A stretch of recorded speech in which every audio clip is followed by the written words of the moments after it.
Oh! Hello there. Oh, hello.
Oh, hello there!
Chips, please not the spray bottle again.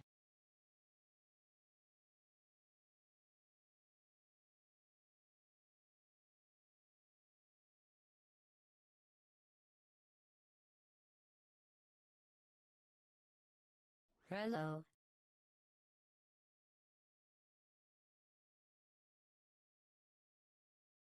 Ads suck, I know. Your eyeballs pay for dogs' food, though. I forgot to hit the button. Hello. Hello, everyone. Hi, it's it. Dog. If you forget about it, it'll show up sooner. Hi, T. It probably, holy crap, that was really loud. Now that I'm also talking. You're correct, but also, Thon, I want to draw. I've been watching videos and like I've been getting more and more kind of calmly excited. Yeah, I don't know how to explain that one. Calmly excited because I've been figuring out how art is.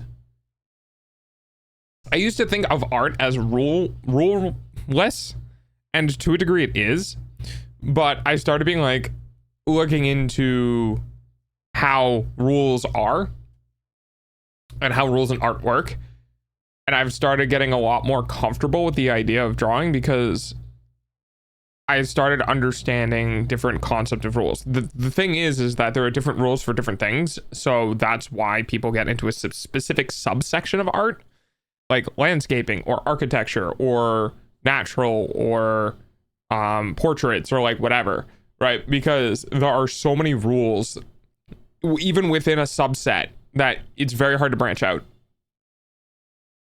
Doggo, give me motivation. The best motivation you can get is seeing your own growth. So let me put it in a way that might help. If you try to freehand things without a specific set of rules, the outcome can either be really good or really bad, because either you'll naturally do it or you won't naturally do it, and you'll end up in a situation where it looks like ass. However, if you do something with hard and fast rules that you are not allowed to change, that you can't fuck around with, you will see a growth or development because you don't have any options of changing them. And a great example of that, and I know people don't like doing this and people think it's boring, but I think it's cool, is structure and perspective. Like a lot of really famous things are like, make a house. So you make a house in 2 points perspective. It could be a really simple house, but if you follow the rules of perspective, it will look good. Like there are things, subsets within like how well you shade it, or how well you are a designer, or how well whatever, but it will look good following the rules. And the same thing applies to anything else you want to do, right? I want to draw anime characters. I want to draw furry characters. I want to draw manga panels. I want to draw landscape. I want to do whatever. Go look up how things are constructed from the ground up, because, and this is something I rediscovered, I suppose, is that everyone starts with a circle and then moves to the eye line and then moves to the jaw line, and then like every piece of art and every artist has always started with the same building blocks to develop their capabilities. Once you get good enough at it, you can start skipping building blocks because it comes as second nature to you, right? When you're first starting out and you don't know how to do the correct proportions on a head, right, you need to have the rules. It's the same distance from here to here and here to here, right? Those are the rules. But if you start getting really good at it and you start doing it frequently enough, you can eyeball those rules. Like, you know what they are and you know how they apply, you know what they look like. And then you can start eyeballing it, and you stop doing, you still do the order, but it's done in your head rather than on the paper. So if you want motivation to do art, growth will always be the biggest one. Seeing you get better and being able to do things you didn't think you could do before. But in order to do the things you couldn't do before, you need to follow the same rules everyone else has always followed in order to do that frequently enough until you can start breaking them. There's your motivation. Also, hi everyone. Yeah, I'm excited for the tablet. I'm excited for the DS. Unfortunately, I'm not sure if I'm going to be able to get that refund from Throne. I'm working on it still. My mom can't drive long periods of time because of her back. She has a condition with her back. And the closest UPS drop off is very far away. So I've had to contact Throne and ask them for a USPS drop off badge, like drop off QR code instead of a UPS code. Because, like, I'm pretty sure by law, in order to be considered even a town, you have to have a postal office there. And that's way easier for me to get to. I could get there. So we'll see about that. Shorts have been officially put on a notice of potentially hiatus / inconsistency, because I'm starting, I was getting overwhelmed with the have to be super consistent, because my autism likes consistency, my ADHD doesn't. So shorts will be a little bit more inconsistent, but they will still either be uploaded on Wednesdays or Saturdays. Any other new information? I don't think so. I think that's it. But I still will be trying to get shorts out. It's just I need them to not feel like an obligation, because I'm having a hard time even starting them. I've also been heavily distracted by other things lately, because ADHD hyperfixation has kind of pulled me away, because the hyperfixation is allowing me to recover from stream because I'm not hyperfixated on streaming. But because I'm not hyperfixated on streaming, I'm not doing specific things for stream. It's a very finite balance, or a very fine balance of streaming enough to maintain it, but not streaming so often that I get drained of it, but also not hyperfixating on it outside of stream, also to not drain it. But that also means I can't do anything off of stream related to streaming, which includes editing. So I've been kind of in this really difficult to balance headspace lately, that I've been slowly working out like how I feel, because yatism. And I've been kind of feeling it out and seeing what's going on. I'd still want to make shorts. I just don't want to feel, again, the autonomy with the autism. I don't want to feel like I have to make shorts and I'm super pressured into doing it, because it's going to be very restrictive and I'm not going to make my best ones, and I'm just going to pump out shit no one wants to watch anyway. So we're going to try to focus that down a little bit, even if that means getting shorts out at a lesser frequency. I would rather have one short a month that does 1,000 views than, 20 shorts over the course of 2 months that get 80 views a pop. It's just not, it's not worth it. So that's how that's going to go. Epiby updated publicly that the family emergency has been calmed, but does not know how that situation is going to shake out, and is going to apparently start looking into the designs and inquiries over whenever they can, or whenever he can.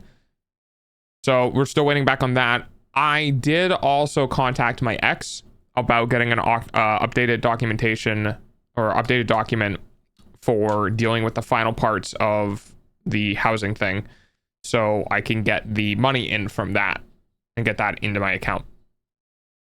After that, we're waiting for the SUB-A-THON to come to a close, whenever the fuck that happens, and things are starting to feel more organized, and I feel a little bit better. I am very surprised how long it took me to recover from last month. I know that, I was doing 8-hour days for 30 days, which is fucking insane. I knew it was going to be insane going into it, but I still wanted to do it because I wanted to show my level of dedication to the work. But definitely the whiplash from that hit pretty fucking hard, as people can probably tell. So I'm slowly recovering things. I'm slowly getting things organized. I got my dental card. My teeth have calmed down, so they're not in pain anymore. Or it's extremely intermittent, so I think it might have been a gum issue, so that's been good. Because I'm trying to wait 6 months, I think, is the minimum lockout time before my insurance activates. So I need to wait until the middle of the month, and then I'll go deal with that. Or the middle of the year, and I'll go deal with that. So things have calmed down, and I'm starting to kind of get back into the swing of things. And I also feel a little more like grounded. We have the Nuzlocke, which is a thing that we can do now, which I'm pretty excited about. I've also not been playing Pokemon Emerald off stream, even though I've wanted to, because I don't want to ruin the Nuzlocke.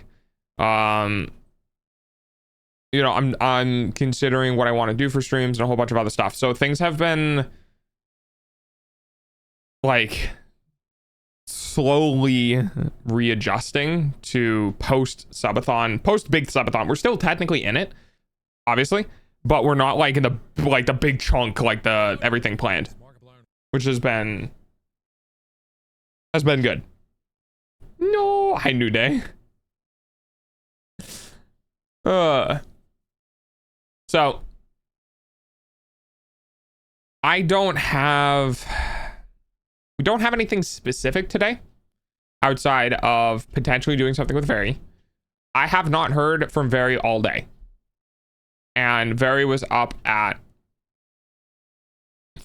least 3 a.m. my time streaming.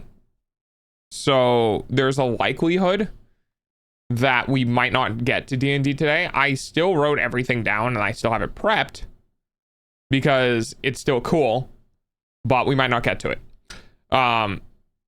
If that is so, we'll sit around, we'll yap for half hour to an hour.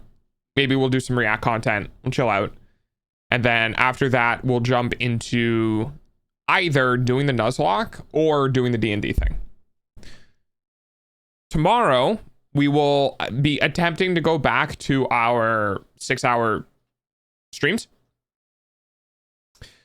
Probably specifically tomorrow, we might only go to 5. And then the day after, we'll go to 6. So we'll do 4 today, 5 tomorrow, 6 the day after. We will see how I am feeling. And if I have enough content to occupy the 6 hours. And yeah. Anything else?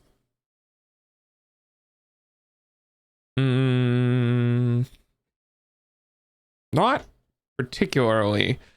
Winter's kind of dead. There's nothing going on in my personal life. Like, we can't be building the structure because the ground is frozen. My dad's not up here. Yada, yada, yada, yada, yada. I mean, okay, technically speaking, I could because I can use the tractor now. I could build it myself. But I don't have the finances to do that. I also want to go over the plans with everyone else as well. I could be cutting down trees. I could be doing things, but right now, I don't think it's a good idea. I also really want to get the wind deflectors from Throne because it's fucking cold out. And my hands take a brunt of the cold. I literally almost got 1st degree frostbite one of the times when I was out, and it was only 40. It was above freezing, and we don't want to do that again. Rip Winton? I don't get it.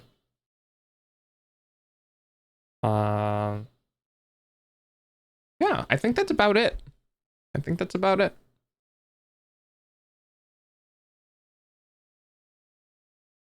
There is definitely... I definitely need to work on some things as well. Like, honestly, kind of the big... I have 980 followers. Yeah, we're 20 away from 1,000. Although it is kind of humorous. I like that we'll be able to get to 1,000 within a year. I want to overtake my previous, like, I have this marker. I think it was like 1,300 followers was on my last account. I want to get past that so I can be like, this is the account. That's the big account now, you know? Just watch a video of poor Winton getting frozen and then slapped and then Hanzo ulted. Okay. Man, I'm so... Oh. Apparently the mix-it-up thing didn't work. Yeah.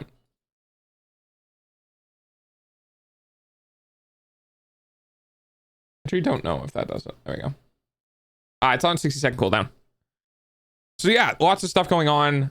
Once again, I wanted to thank everyone for everyone who came out, watched the subathon, participate in the subathon to any degree, that I literally would not be able to do this without you guys, and it means a bunch. So, you know, thanks for the overwhelming support. You guys have drastically reduced the burden, significantly reduced the burden on my bank account for wanting to reinvest in stream. And yeah, I also owe you guys a horror stream. I haven't figured out when that's going to happen, but I do owe you guys one horror stream, and then I think that's it. I think I'm pretty much caught up on all of the milestone rewards. Next time I do a subathon, we will definitely not be putting rewards in that is I have to buy something, because I'm definitely realizing now that I knew it was counterintuitive, but I begin realizing it was more significantly counterintuitive than I thought. We definitely have a couple $100 from the subathon that went into things that the subathon weren't for, that were a part of the milestone. So I'll need to be better about that if I do a second one, which I probably will. We'll probably do it. My idea is doing big ones in December and then a small one in the middle of the year, but I'll definitely need to adjust for sure. We might do 1 week subathon like in the last week of December into New Year's, and then we'll do like maybe a 1 week in the middle of the year as sort of like a halfway through, so to speak. But I haven't planned any of that. I haven't been thinking about any of that. I've just been strictly trying to recover from the holy shit what happened to me last month. It's been working, but it's hard to recover when you're still working. You know what I mean? It's like I need to recover, and I'm going to work less. It doesn't mean you're not working at all. It just means you're working less. So like the recovery factor still hits a bit slower, because I need like after stream recovery from when I, initially stream. And then after that, I need to do a recovery phase for all the other things. So it's kind of compounded. So it's been taking longer to kind of get back into the swing of things, but I think that's okay. I'm managing.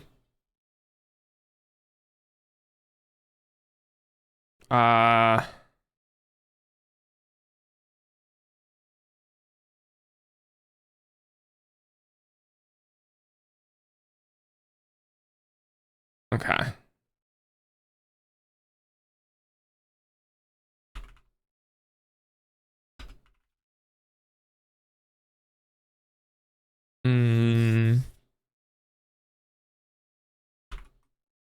All right. I heard back from Nim about Very. We aren't likely to see Very on stream today. Not for at least another couple of hours. So maybe we do D&D, maybe not. It depends on how much my brain is up for it. But that means we will likely be doing our Nuzlocke. Yeah, apparently Very might have fallen asleep on stream, which is not unlike her. But she's been trying to be good about doing that lately. But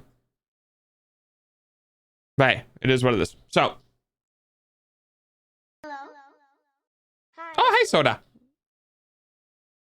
So we'll be doing the Nuzlocke today instead for a bit. If Very pops in like an hour before the end of stream, I might do the D&D thing, because that'll push us to 6. But if it's like the last half hour, we probably won't. We'll see. Because I do have everything planned. But we also have all of next week as well. Like we can do it tomorrow, we can do it the day after. Like it doesn't matter. We don't have anything specific that's going on. We could also bring Christy on stream as well, because today is Sunday. Sin's going to work today, so we could bring Christy on stream. I don't know for how long though, and that's up to them. We'll see. It's the Lord of Thunder, Galithor. Hello, Galithor. There's the Fetty. All right. Is there anything I want to do today? Yeah, it's on a cooldown. It was off cooldown for my birthday, but now it's on cooldown. That's one of the best custom commands. It's great. Yeah, all right. Well, we're only about a half hour in. So, what about you guys? I kind of gave what was going on my end. What about you guys? What have you guys been up to? Give me your updates. What have been happening? And I'm aware of every single person in chat. So if you don't reply to me, I will know. Draw, study, anime, in game. What animes, what games, and what, like... Oh, music study. Oh, okay. What you working on, Banana?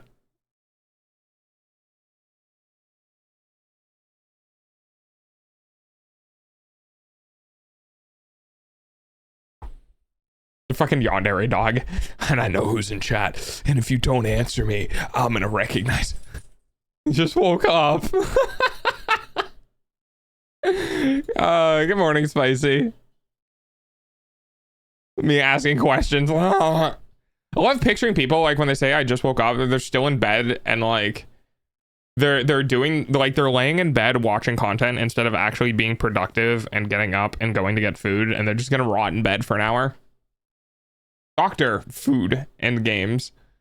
Game? Not games? Is there a specific game? Also, what food? Playing in the snow. Brandy, aren't you in Texas? I'm trying Lucia. Oh, okay. It's exactly what I'm doing. Yeah, they're just like me, for real, for real. I wake up, lay in bed for like an hour and a half to 2 hours before actually, like, you know, being productive. Because my job is being on the internet, so I can just do my job when I wake up in the morning. I literally don't have any downtime. What do I do about it? I need to take the internet away from myself. That's what I need to do. No, I'm in Maryland. Oh, who the fuck was in Texas? Okay, that makes more sense. Ooh, Free Run is pretty good. Wait, zombies isn't Modern Warfare now? That feels weird. Or is it like a different form of zombies? Studying basics in a year-long course. So what are you doing right now for your basics then? Studying production out of several courses. Are you working on like music theory? Or are you working on like learning the DAW and shit?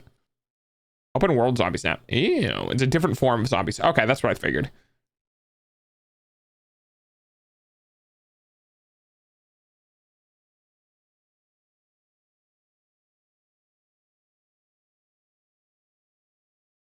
Well, I'm not making D&D anymore. What should I play?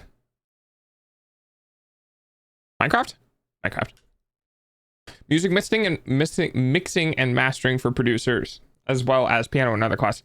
You know, I always thought that mixing was never really that hard. I'm a little bit biased because of my ear, but like I've always been very picky about mixing and understanding like frequency range. Now, that being said, what you're mixing for is something that I can definitely understand playing a huge impact on your overall mix.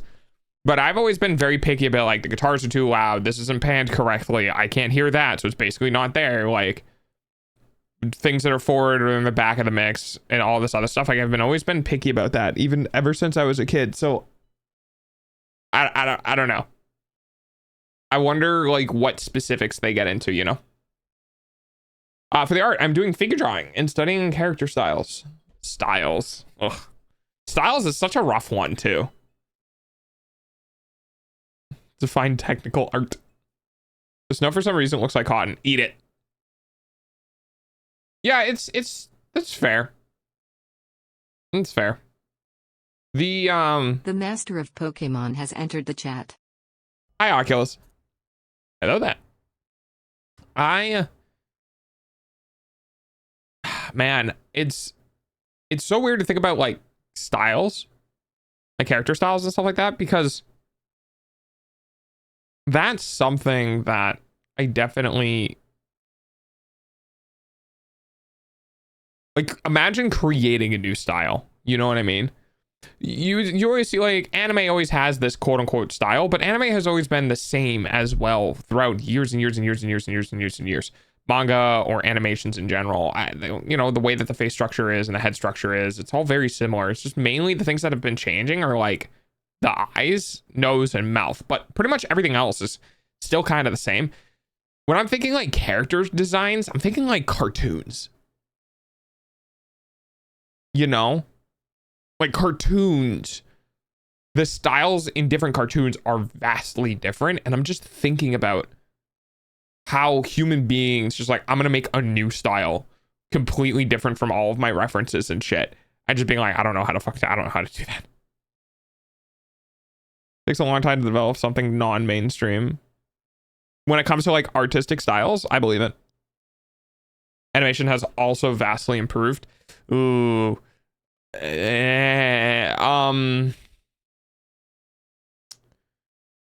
Kinda. Animation development speed has improved, but I still feel like a lot of animation quality has kind of gone downhill. Like, there are some amazing late 90s, early 2000 animes that have absolutely insane animation, but like animations, transformation animations, or mechanical animations, like when it comes to mechs or shit like that, that I feel like we have just kind of lost, unless it is a hyper budgeted one, you know, like ones where, you know, Demon Slayer or Blade and fucking Infinite Blade Works, God, I can't remember, but stuff like that has definitely been amazing. One Punch Man's first season had amazing One Punch Man's first season had amazing animation, but I don't know, I don't feel like it's moved that much. I draw mostly in the chibi style. Yeah, that's fair. Arthur, are you good?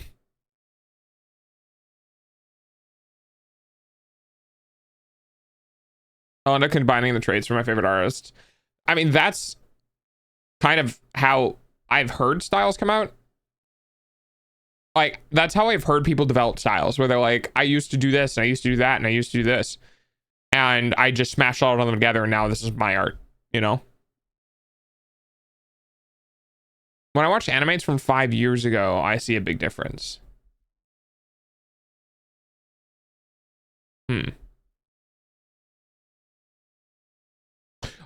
Okay, you know what the difference might be?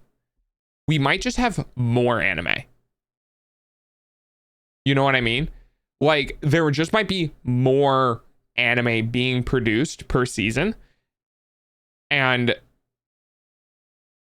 the industry didn't catch up with the production values in them.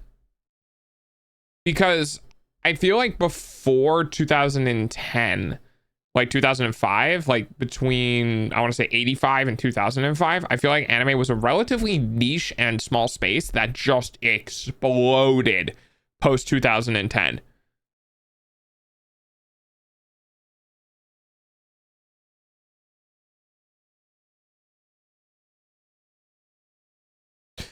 It is hard to imagine at this stage what it will look like. Yeah, I agree. I think experimentation is one of the most beautiful things in art in general, whether that's music or drawn, that we can experiment so freely in a way where it doesn't really matter. There's no downside. You know, like if you experiment with chemicals or you experiment with wood or crafting or whatever, you end up in a situation where if your experiment fails, you end up like losing money, losing product, losing fingers, losing things. But when it comes to art, if it fails, if you experiment in drawing or you experiment in music, there's no repercussion. You just experiment in a different way, which is a unique freedom that comes to drawing and music. The mainstream anime from then is this same anime, which is non-mainstream now. I mean, of course, it's not the word I meant to use. It's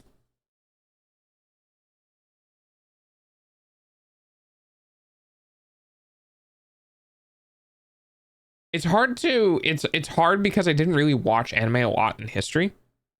Like, I didn't watch a lot before, and a lot of the anime I watched were never really big anime.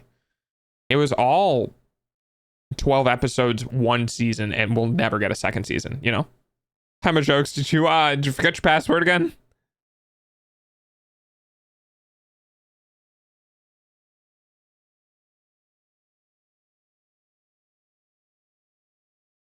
It was very rare that I ever watched mainstream anime.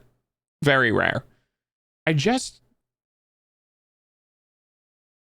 don't know. Mainstream anime always puts a bad taste in my mouth. Off my phone at home. Oh, okay. Gotcha. That makes sense.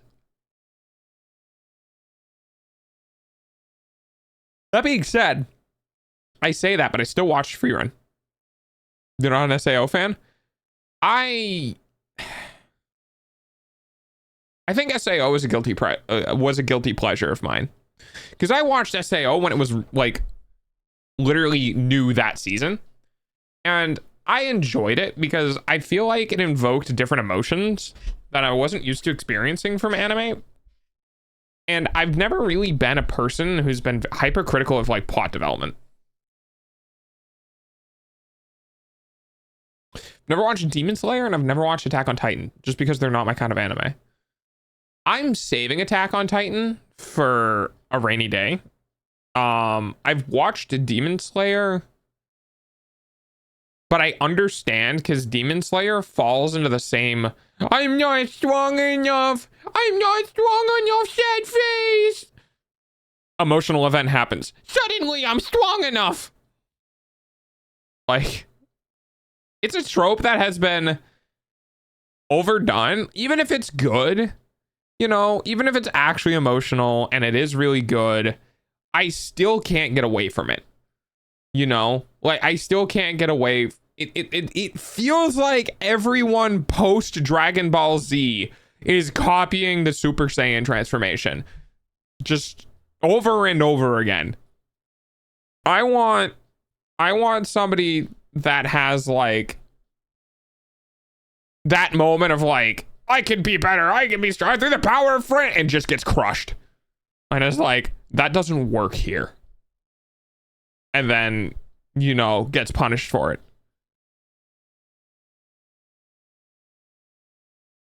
Nazuko, because she's adorable. That's fair. She is adorable. So, Oculus, you would probably like an anime like Mushishi. How's my day? My day's going pretty all right. My jokes, how's your day going?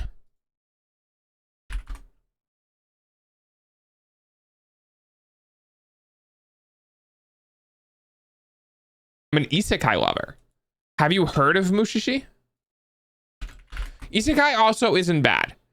I think it's was it a dream fulfiller?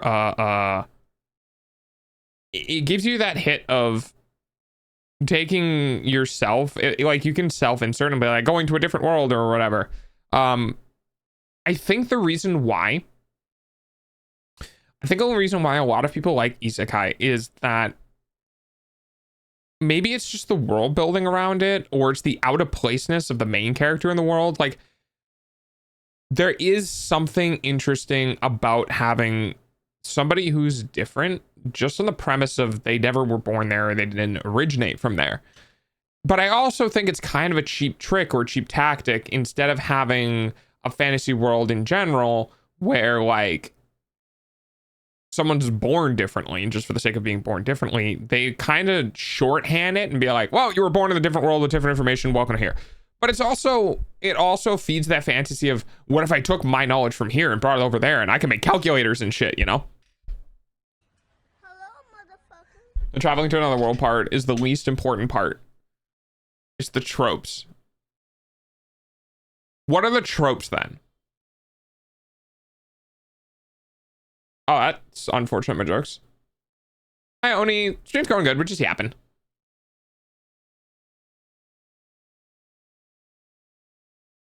Okay, Lucia. I know, but I want like concrete examples. Like I want specific things that are like tangible that can be discussed.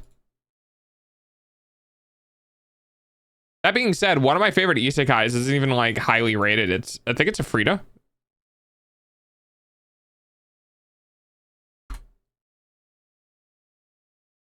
Yeah. And I really liked it.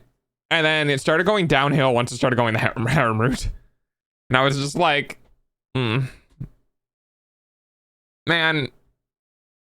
I get that the concept is like he has the person he's dedicated to, which I do appreciate, but it still feels like it's shoehorning in other characters.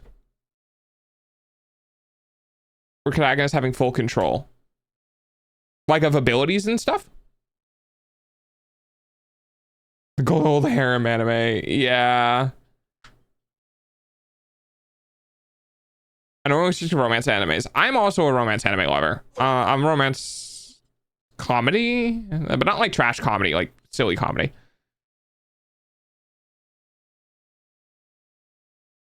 One of my things with these guys is the protagonist just fucking up the development of the world. So it's like a substantial effect, maybe.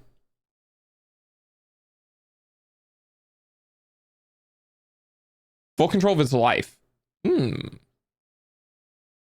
Okay. Okay.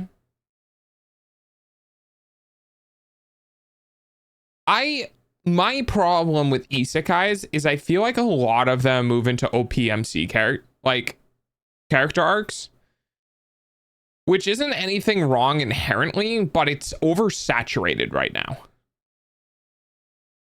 Okay. Well, fucking no. Eminence in Shadow is its own thing.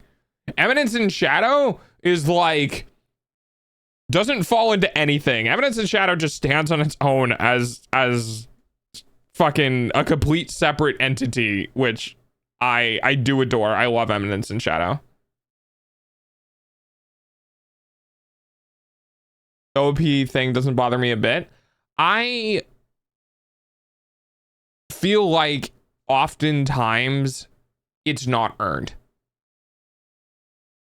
And maybe that's due to the medium not having a long enough runtime. Like, I feel like a lot of the times, like in a Frida, I really liked it because I think in a Frida it was earned and it was developed pretty well over the entirety of the first season. But and to that same extent, fucking Rising the Shield Hero was also like that. But they both fall into the same issue of season 2 and season 3 and all the shit just going downhill. Like the way it feels like it goes up and ramps, like it feels like seasons 1 always has a good amount of development, and then once you get into season 2, it just everything begins to plateau and there's almost nothing. And it stalls out. I don't know. If you want the protagonist to earn that amount of power, it would be a shonen.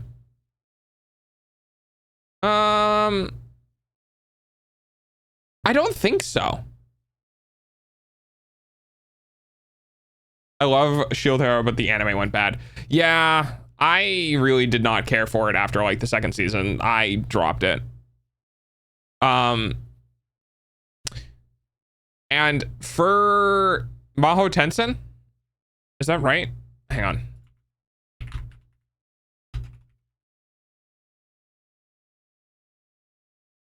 Maho Tensei. Sorry. Mushoku Tensei has been such an amazing slow burn. It's an isekai, but it feels like there's actual development. All right, my jokes, take care. It feels good. It feels like there's character development and world development and story development. Like, it's slow. Don't get me wrong. I understand that it's, you know, not the most involved hyperactive thing, but at the same time, it's not just world development and nothing else. Like, it does feel like there's an overarching plot line that is being followed at a reasonable rate. And I enjoyed it. Now, there's some, you know, controversy around the whole interactions between characters based on the mental age of the person who got isekai'd, but like, there's a thing with that. What other isekai animes are there? Hang on.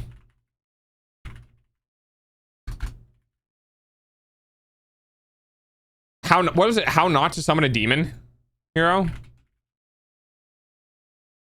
How not to summon a demon lord. That one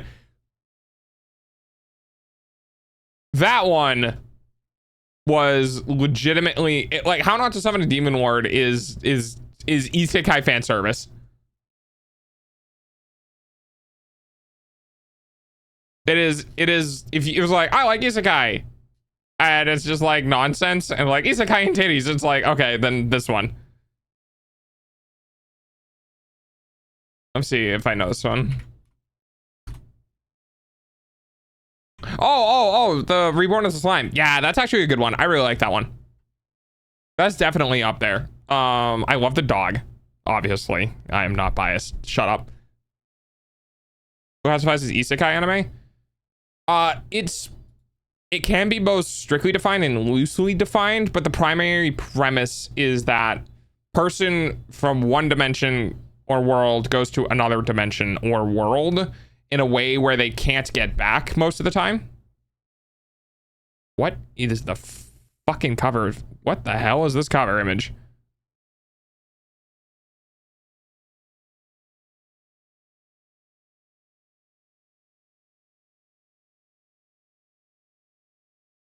Ranga, yeah.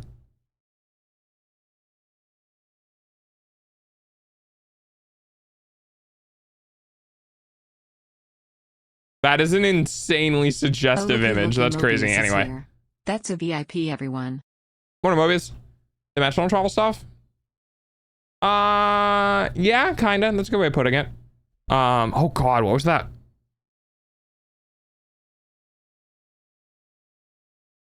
Oh my god, was it the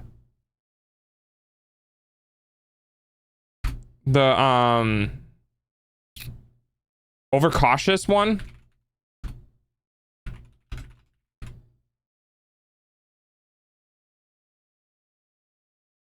Yeah, the hero is overpowered but overly cautious. This one, if I remember the ending correctly, was the one that fucking, like, absolutely T-boned my emotions.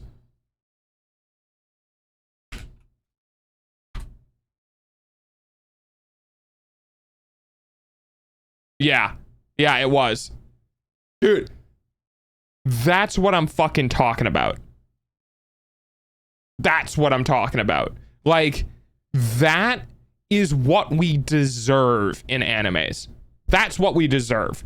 That is something where it takes this thing that we saw or participated in or observed and gave us a grounded, real, like, ending and purpose and defining, like, at the end of the character trait. It feels so... It's definitely a comedy, but at the same time, like, it still took itself seriously. I don't want to be sad watching anime, though. I kind of do. I mean, there are feel-good animes that, you know, I like, Achikochi. I love Achikochi. You guys have probably seen Achikochi in a million different ways. Here, let me bring up Firefox. You guys have probably seen Achikochi a million times.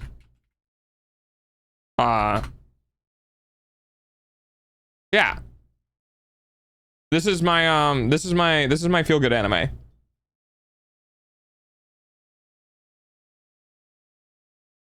Look at this shit. It's fucking adorable.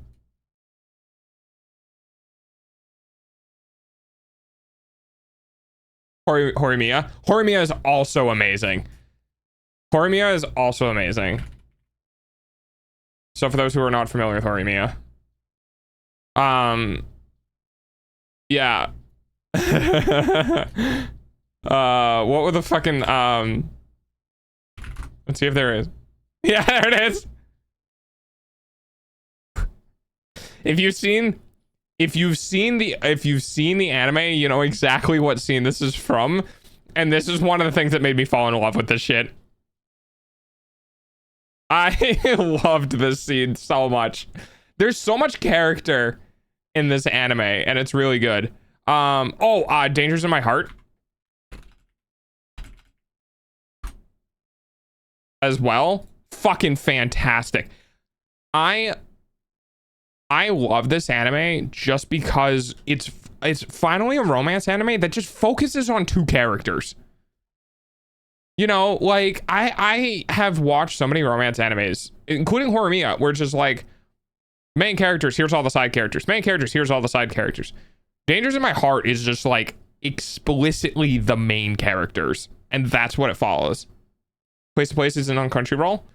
Oh, there's other places to watch. That's what that anime is called? Yes. Zero no Tsukiyama? That's a familiar Zero, right? Yeah, I've seen that as well. I've seen all of that. I loved that one too. It's just, this one takes a while to kind of get into it. But it is so worthwhile in the payoff because there's 4 seasons. And it really does develop over the 4 seasons.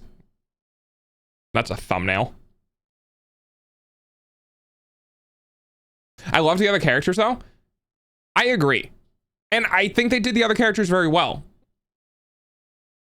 I think they did the other characters really, really well. I like munching on the meat of the story, which is the protagonists, you know? Like, there's nothing wrong with doing character development and outside world development, but it's just when I'm being fed the things I like, then it's gonna be the main characters. Taiga? Oh yeah, no, fucking, we don't even need to mention Pump Top Taiga. God, fuck, what was the anime name? I'm not gonna remember it. I might as well. Toradora, of course. Yes. Romance anime is the only anime that can play with my emotions. Yeah, that's fair. I love Taiga. She's great. Oh, Guilty Crown.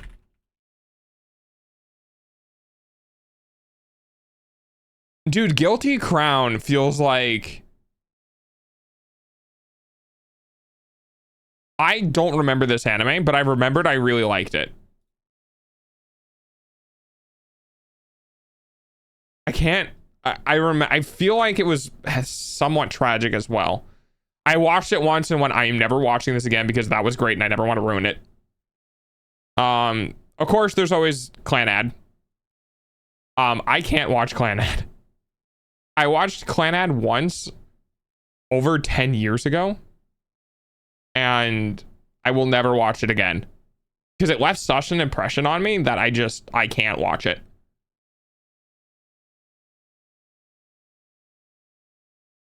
Working? Oh, I've seen Working. Doesn't it only have 2 seasons? I haven't watched it in a while though. I might rewatch it. Animes, like fun, lighthearted comedy animes, I'll rewatch. Anything that has any emotional heaviness, I can't rewatch because I don't want to remove what it was like. Silent Voice, I did not know. Is that a movie? No, I think that was a tragedy anime, and I was just like, nah, I've already been ruined once. I don't need it again.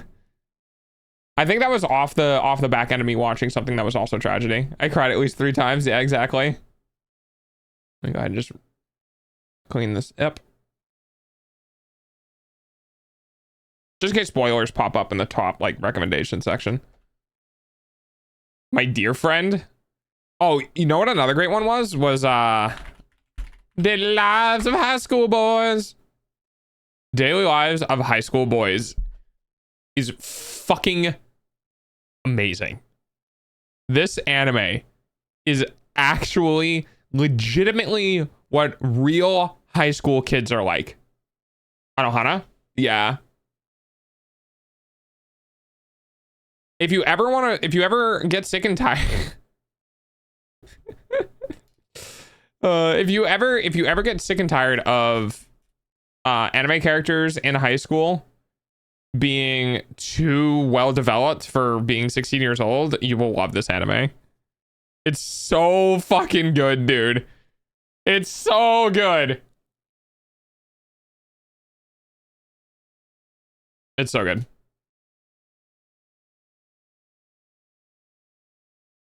What's the name? Daily Lives of High School Boys. I will always recommend this anime. This anime is kind of one of those animes that I show to people who I'm like, you want to watch something actually idiotic and kind of relatable? Here, let's go watch this. What's some of the other ones? Okay, one of the longest ones I've ever watched. There's a story behind this one too. Eureka 7. Or Eureka 7. I don't think it's Eureka. I'm not entirely sure. I don't know the correct spelling, but I don't think it's pronounced like that in the anime. But this one was always interesting to me. And I can't even remember the story because this is over 70 episodes. I just remember that it was good. Hello there. Hi, Squirrel.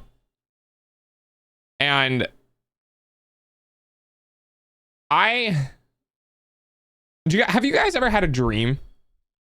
Have you guys ever had a dream where you woke up and it was so emotionally impactful, you've never forgot about that dream? Something that really fucked with your emotions in the dream to the point of like carrying over to when you wake up. So I have had two in my life that I remember. One of them was I was in elementary school because the dream was me being in elementary school and having this weird crush on this person and then waking up and still having it. And the other one was this anime. I must have been early teens, and this was on like Toonami or something, and I fell asleep either with it running or after watching it. And this girl, I was in this guy's spot.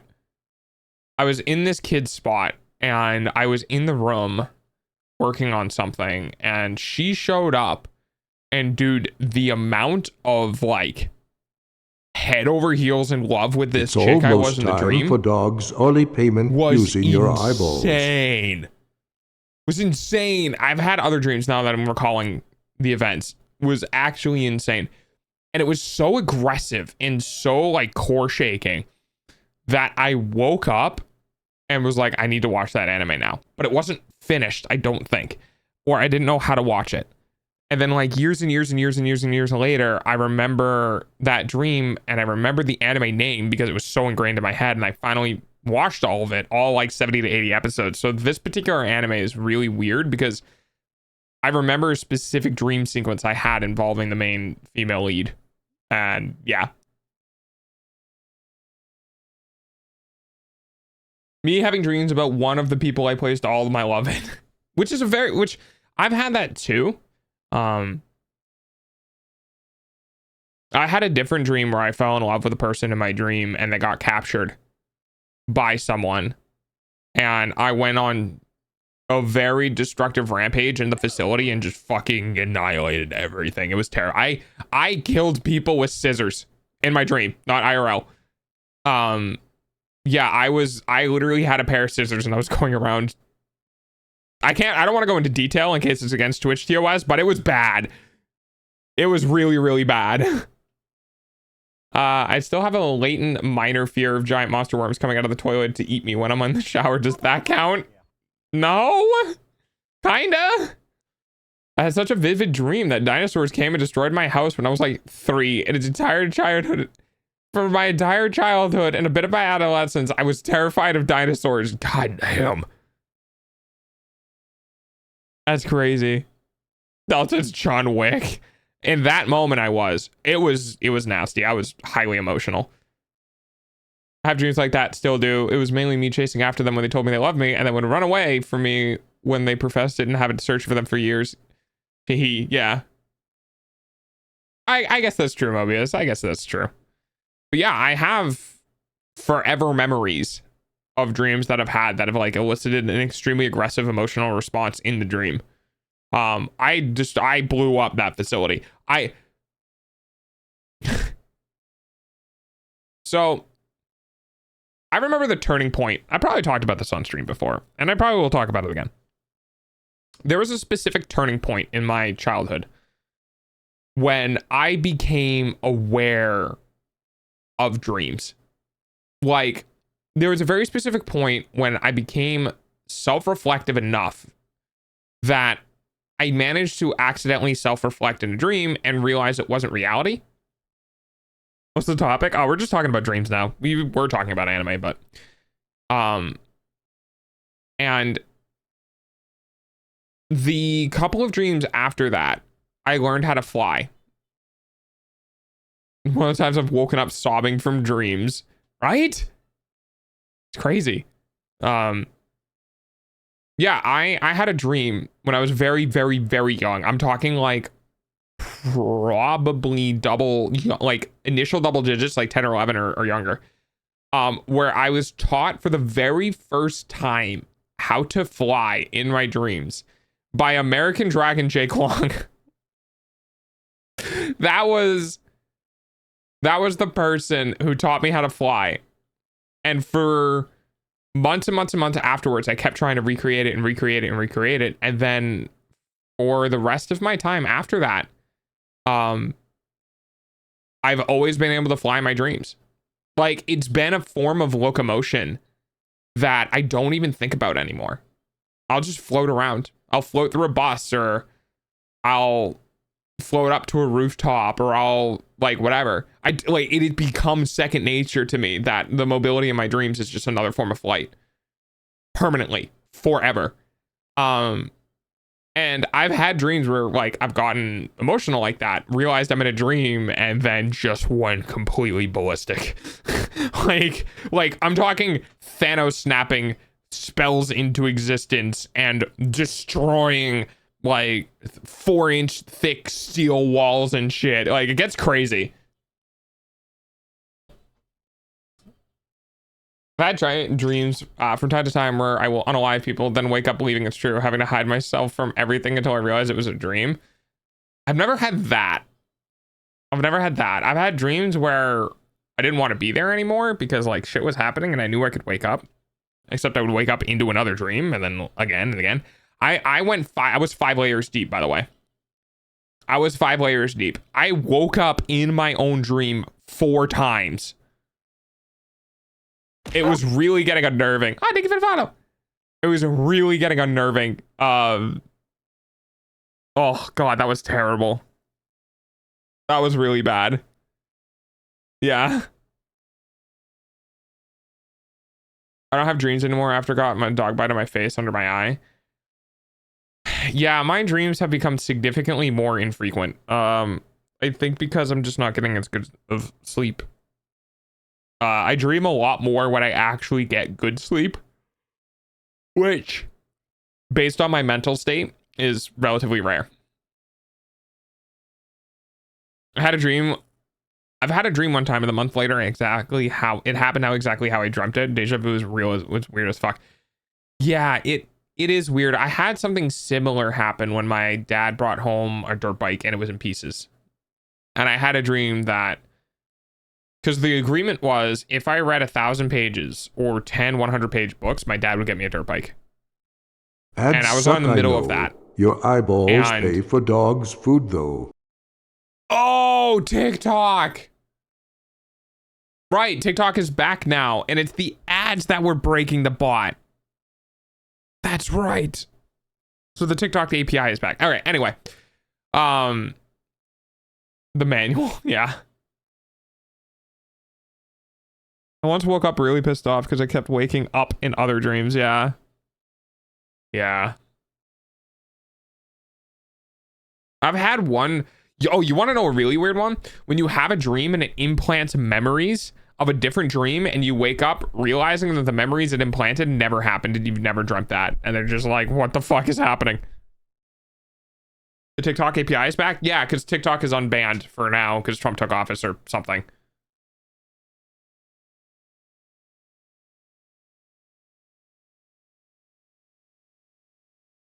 I don't know what's happening with it. It's been a whole thing. But I kept trying to figure out why my TTS kept breaking randomly. Turns out it was because I forgot about the ads thing, which I am going to go fix right now.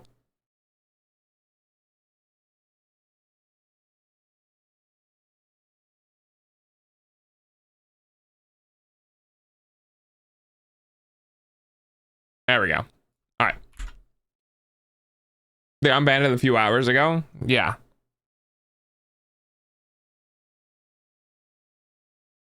Also, a recurring nightmare after seeing a Walking Dead scene where everyone I knew would appear dead, sitting around at the table torn apart. After sobbing, turning my back, they would be weeping angels. Oh yeah, that's a rough one.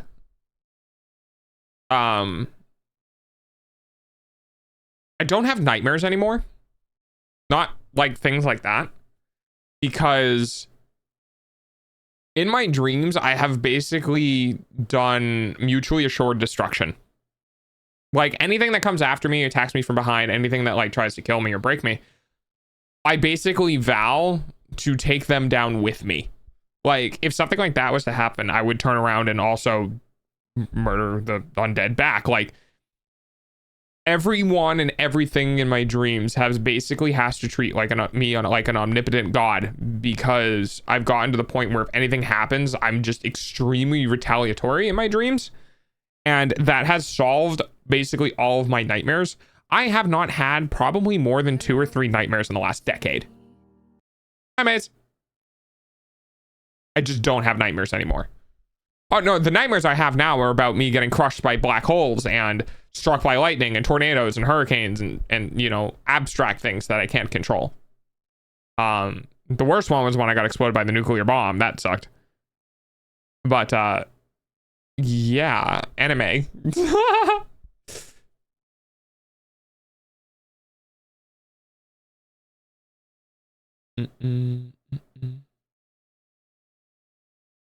Yeah, Brandy, I saw your message. The nightmares that I have is being forgotten. I don't mind being forgotten. I don't think I like need an implant on the world. I've already been fulfilled enough knowing that like I've helped people. Not that they have to remember me, but I want to make sure that I leave behind things that are more beneficial than when I go. So whenever I do go, I'll think about how I helped people, and whether or not people remember me is whatever. I just, you know I left things better than how they were. I mean, even to that point, I don't think it bothers me. Probably the tism, but meh. Usually have dreams where I wake up and go, man, that would be a really good video game, and then forget the finer details over the course of the next 30 seconds. Oh, those fucking dreams. Those fucking dreams where you know you're waking up and you just start shoving money into your pockets. Oh, I hate those.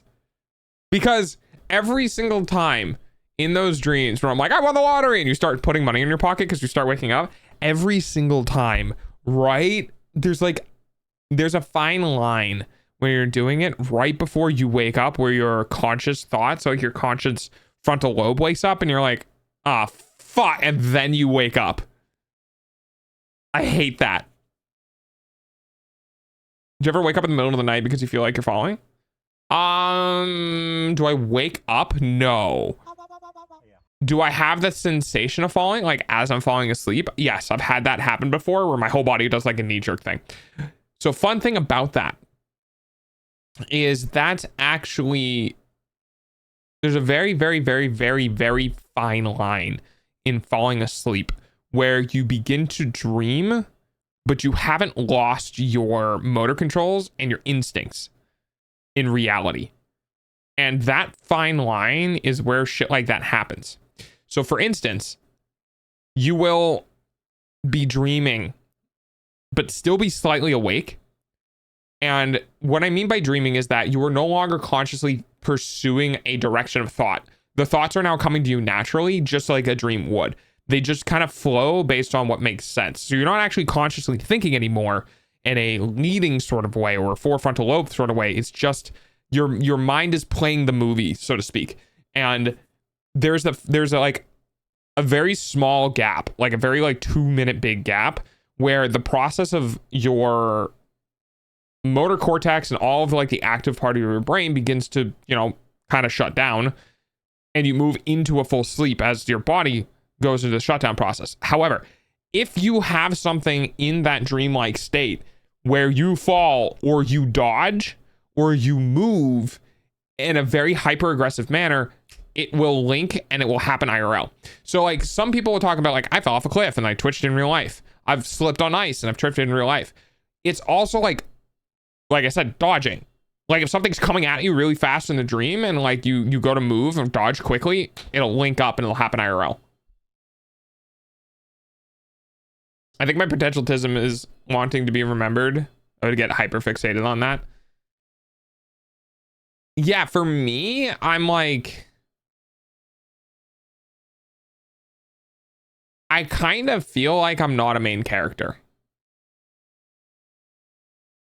And that I've resigned to being an NPC. Like I've resigned to being a supporting role character. And it's been interesting on the mental. It's hard to explain. One of my cats ran away somewhere years ago, but I don't mind if she forgets me. I just hope someone's taking care of her. That's the closest I get to a dream, but when I first wake up, yeah. Yeah, having an animal run away and worrying about whether or not they're dead in the middle of the woods or being taken care of by someone else is always something that can really really mess with you. Being remembered means being perceived, and I can't have that. Mobius, I'm perceiving you right now. Some tweaker stole my cat when I was 12. So I stole his heart. Well, stop. No, too late. Yeah, what other animes are there that I really remember? Oh, we were looking at isekai animes. That's what it was. Okay, this was an interesting one. Fucking God, I can't remember the one. God, what the fuck was that? Useless goddess, explosions, yada yada. I can't remember the name. I know I can click on it, but I don't want to. Yeah. Anything standing out? Oh yeah, Log Horizon. I forgot about Log Horizon. Log Horizon was very interesting. It seemed very toned back.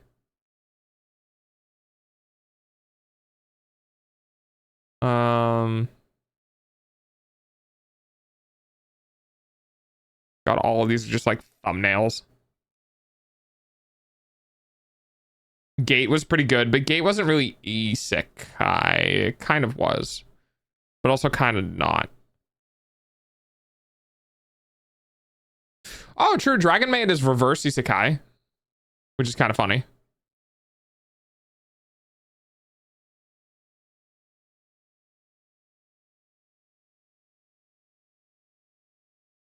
Everyone's kind of repeating themselves here.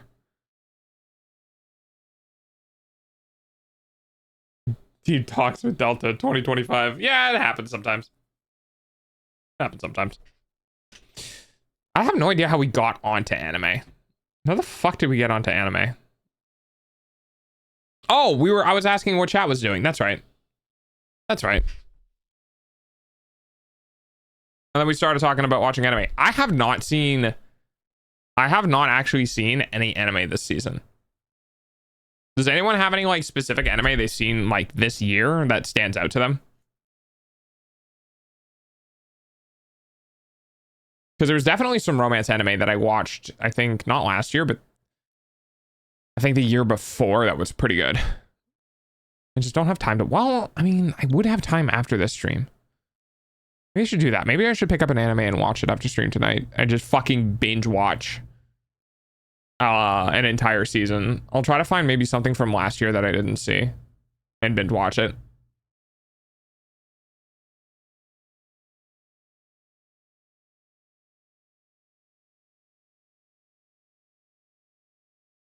Well, now it's turning into an anime, but it was a manga. It's come out this year, and I have to search the name. Okay. That's got to be incredibly like validating. Imagine being a manga reader and oh, but at the same time that would also suck. If you're an anime watcher, you can be a manga enjoyer, but you can't really be an anime enjoyer and a manga reader at the same time, because like if you're introduced to something through an anime, the likelihood of it still having content after you watch it is pretty high. But like if you've read the manga and they're getting adapted to an anime, I feel like it's a lot harder to get into it, because you know it's not going to be as good as the manga just by nature, two very different mediums, but also you know exactly how it's going to go. Like you can't watch it impartially.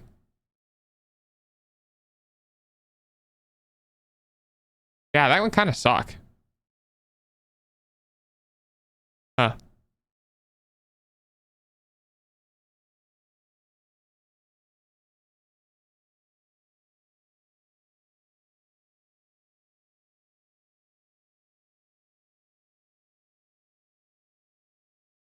Also, what's up with Japan?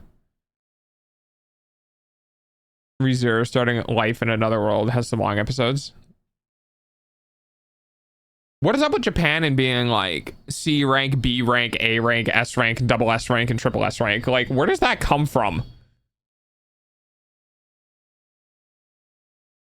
Is there a particular reason why? Or is it just like video games, but more video game? It's S rank. Okay, it's double S rank.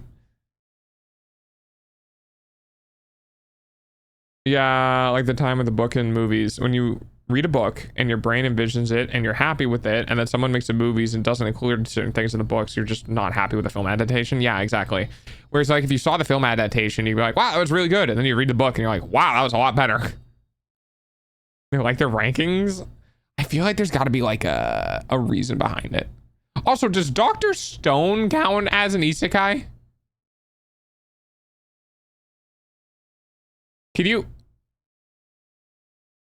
If the world is far enough into the future, does that make it a different world? Never seen Dr. Stone, so I don't know. Dr. Stone's first season was pretty good. It started getting weird on the second and third one. Okay, Free Run is not an isekai.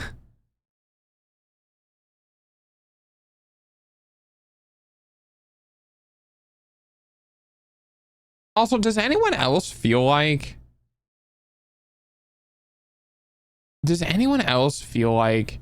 when you go to look up new animes that you only get results like in the last 5 years? Like, I've noticed that all of these articles, all of these conversations, all of that shit that get pushed to the top of the search results almost never include older ones, like ever. It's all here's the best ones that everyone has been watching recently, and it just keeps rotating every couple of years. I hate that. Or it's like, here are the best Naruto and Bleach and fucking like the ones that are quote unquote older are like in the top 10, you know, the super big ones like Full Metal Alchemist Brotherhood. Like, well, yeah, no fucking shit. You're just pulling that out of your ass because everyone knows that name. Like, if I go to here, let me do this. I'm gonna go to Mal.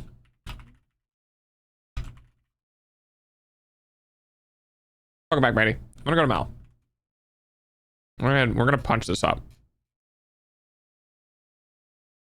Wow, I really wish there was a better way to make this a little less a little better, but all right.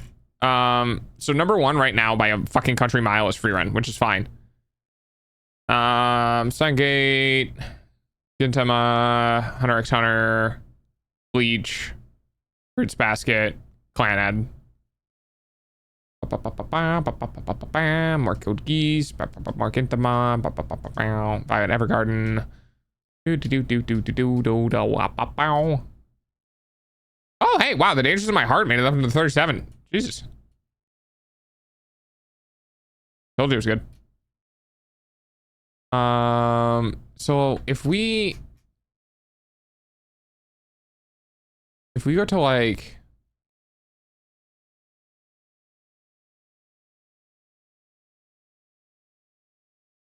oh, I haven't seen that, but I've wanted to see that. Planets was also really good. Chainsaw Man, Banana Fish, Yu Yu Hakusho. Like every now and then I kind of just jump through and I'll land on like a random one, you know, because this is how I discover anime, is by going into a list that has been like empirically sorted by votes and just going to a random one in the top 1000, because it feels like that is the only way that I find meaningfully like new to me anime that has actually been somewhat vetted.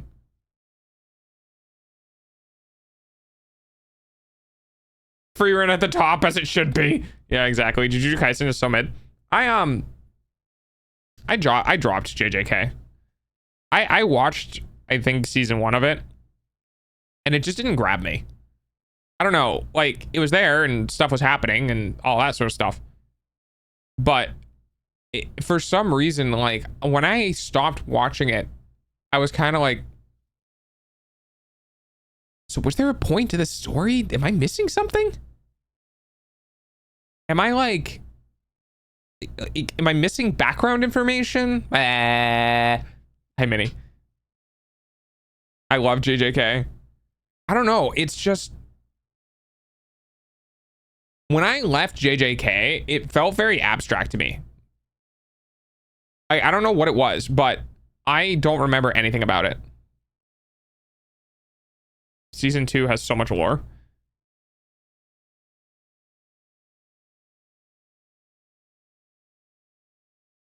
I mean, that's a tough one. Maybe it's really hard to get back on your feet after a slip up with season 1. I've heard people who liked it. Maybe I'll give it another shot. But I don't even remember anything about season 1. I think I remember something about gravity and shit and the dude fighting it, and that's it. I don't really like animes to do lore dumps in the 2nd season. Yeah, it becomes a pacing issue.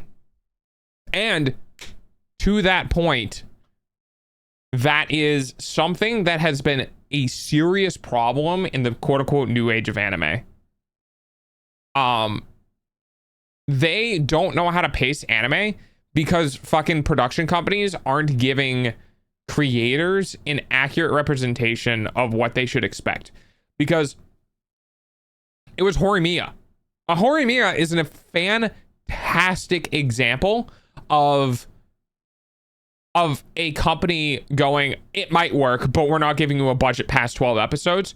It absolutely fucking dominating. And then now they can't do anything.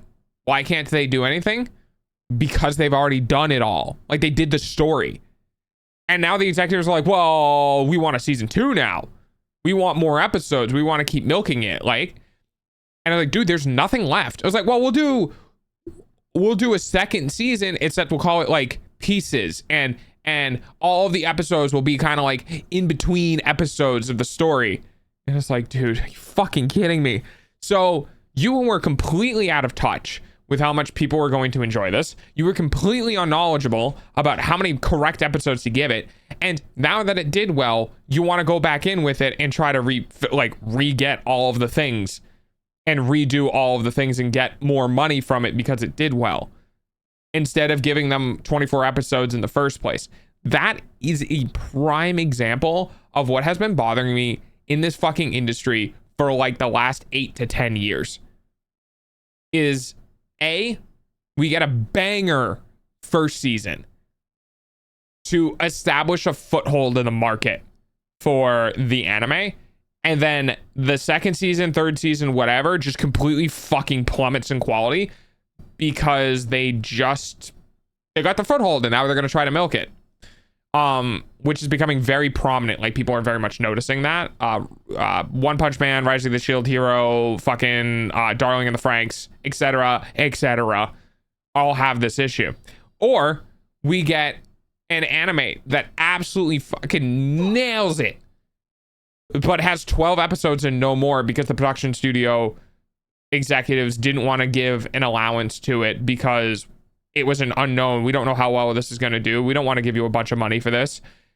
And it's over and they can't do anything else with it. Like, it bothers me. It bothers me. I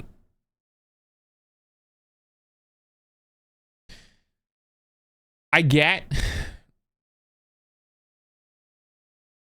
the hesitation to want to invest into something because, you know, animation is expensive. But if you're not willing to take a risk on something, you can't make anything amazing. It bothers dog. It does. It bothers me. Welcome back, Alec. There are examples of animes that took a risk and they become very well loved in the community space. And then there are animes that come out of nowhere that are very well loved, but not taken care of. I feel like Spice and Wolf is another good example of that. Spice and Wolf was immensely loved, and they didn't do anything with that IP for like 20 years or something like that, and then randomly created a remake for it. And everyone was hoping that the remake was going to expand upon the story post season 3, like that they were going to recap the beginning for all of the episodes and then continue on afterwards, but they didn't. Oh yes, right. And how I've been talking about it, Freerun is a perfect example of good pacing and the right amount of lore to keep the episodes. Yeah, I agree. Like, Freerun is a fantastic example of taking a risk on an anime and giving it the correct amount of episodes and the correct, because you can't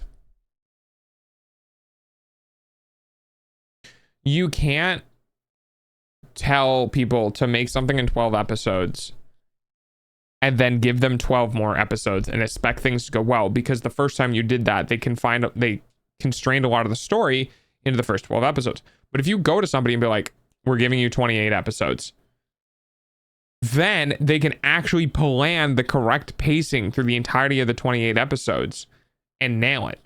But if you give somebody 12 episodes and no indication they're going to get any more, yeah, no shit, they're going to put everything in the 12 episodes. Like, yeah, Freerun was done really well. Was it Studio Madhouse that did Freerun? Hang on. Freerun.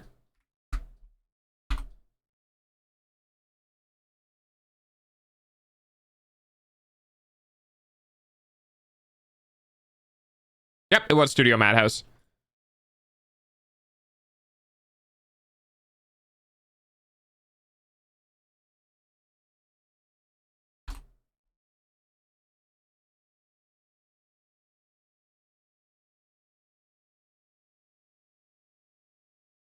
That's kind of cool.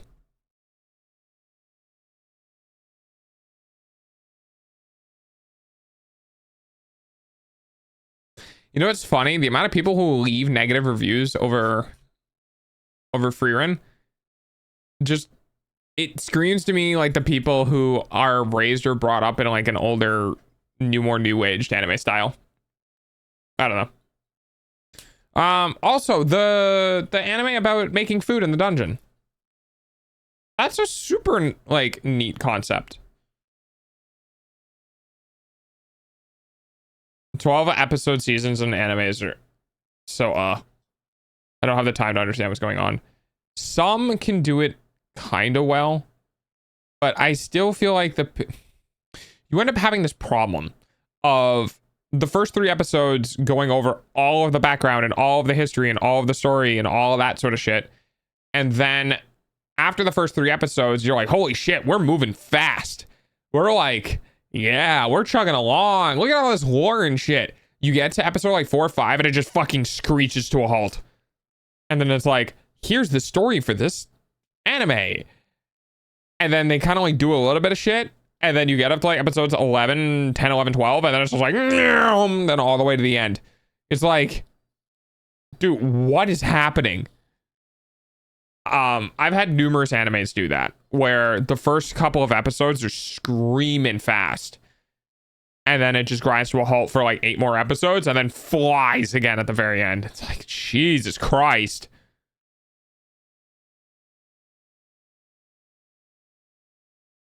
I think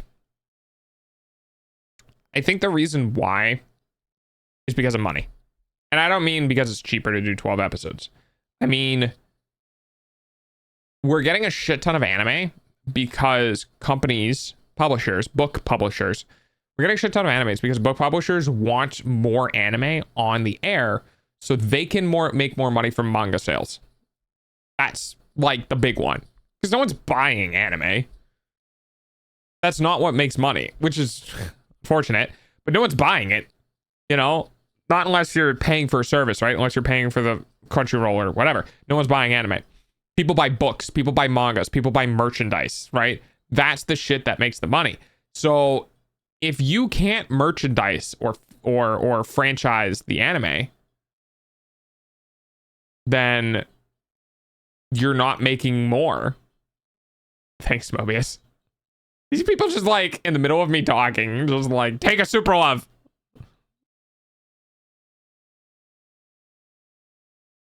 Yeah, that's why shit like Dragon Ball Z and fucking One Piece are still going on. It's because they just have, and Pokemon for that matter, they just have so much money from fucking figurines and shit.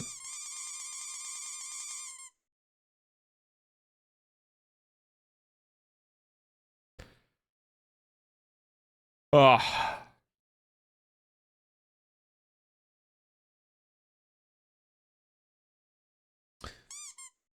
I'm gonna go lie down. I'll catch y'all later. All right, Mobius. Dragon Ball is great though. Don't diss Dragon Ball.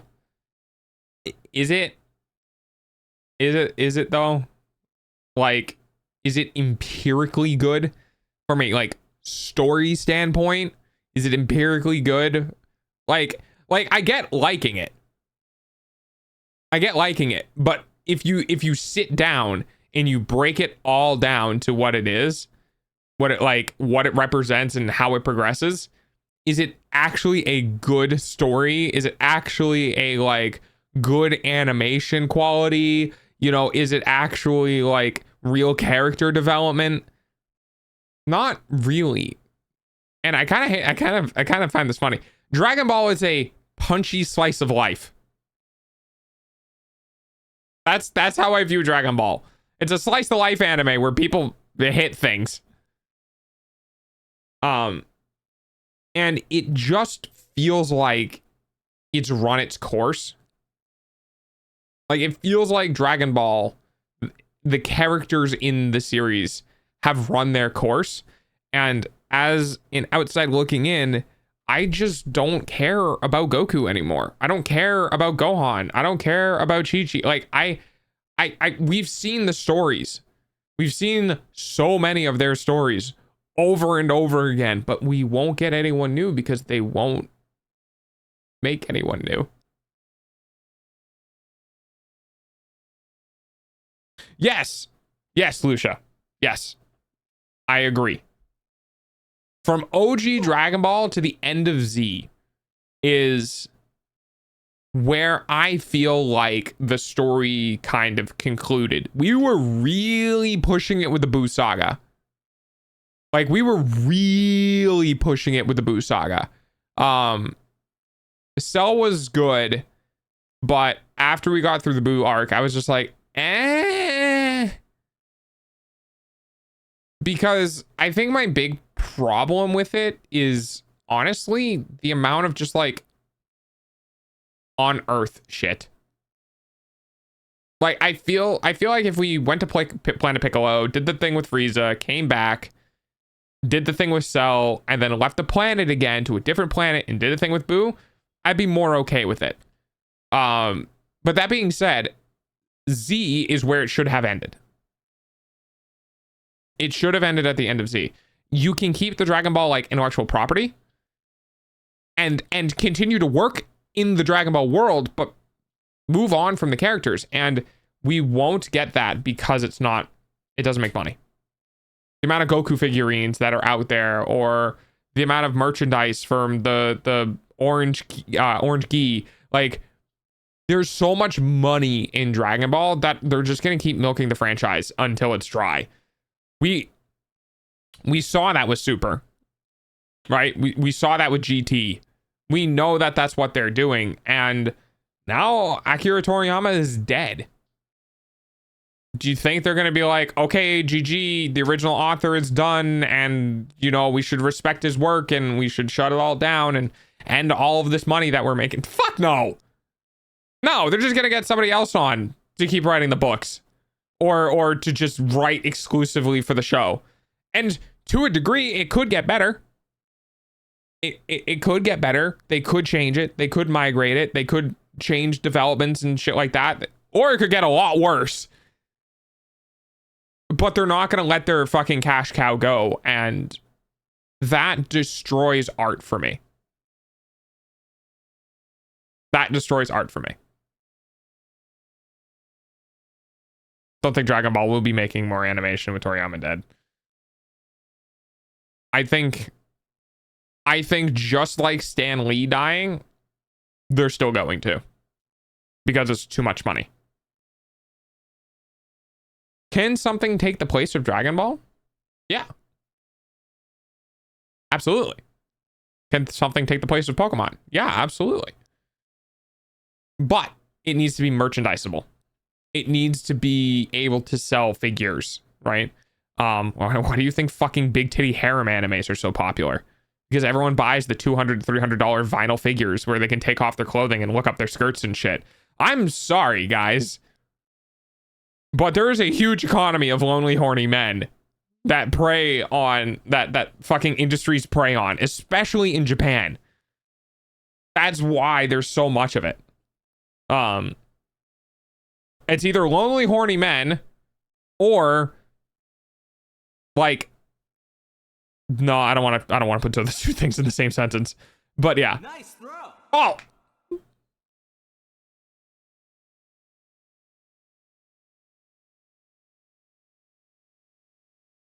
I am back from the heavens. Wait, put me down. There we go. I have to go do some stuff. Probably won't be back till the end of the stream. All right, Brandy, take care. Whenever Shonen is mentioned, it's always about Naruto or Dragon Ball. Yeah, and Naruto is a great fucking example of the problem in the industry. We ran out of manga. We'll just make new episodes. We can't. We'll fucking make something up. Okay.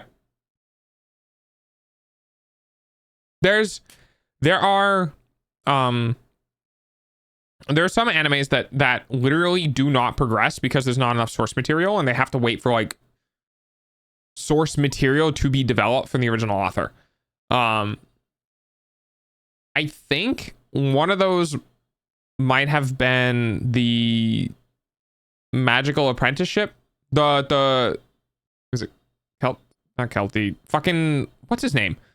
Ainz and don't remember the girl's name. The deer-headed, weird created creature thing. Fuck, I can't remember. Architect? God, fuck, what is it? Hang on.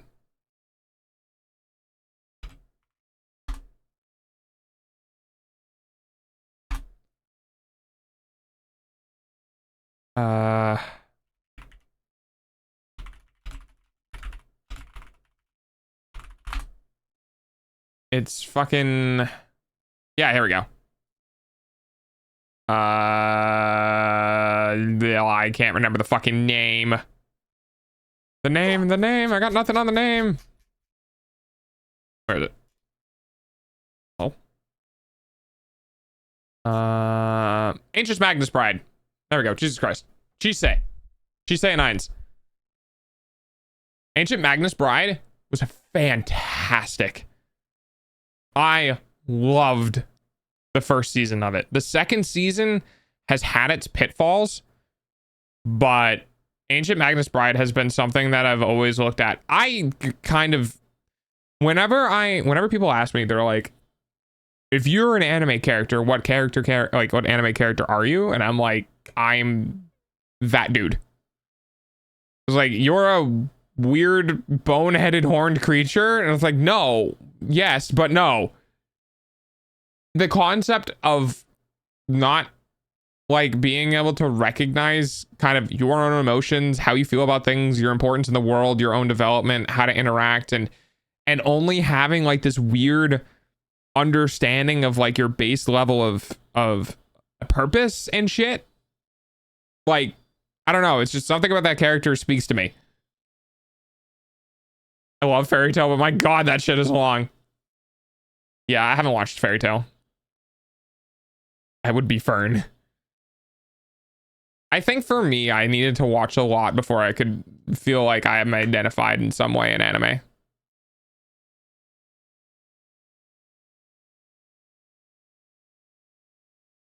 Please do. I don't even know if I'm open right now to watching anime. Like I might veg out, but thing is I used to watch anime a lot when I was eating, and I don't eat a lot anymore because I'm on a diet. So that's the thing. Nokotan? No, not that one. I haven't really watched it. There's a lot of memes on it. It was a meme sensation, even, you know, to the point where it reached the West, which is hilarious.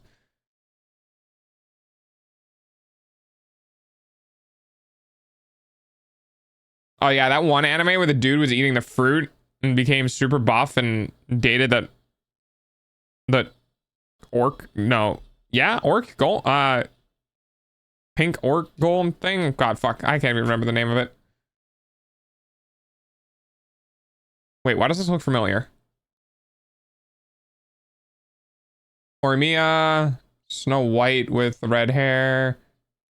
My Little Monster. I loved that one. My Little Monster was great. Oh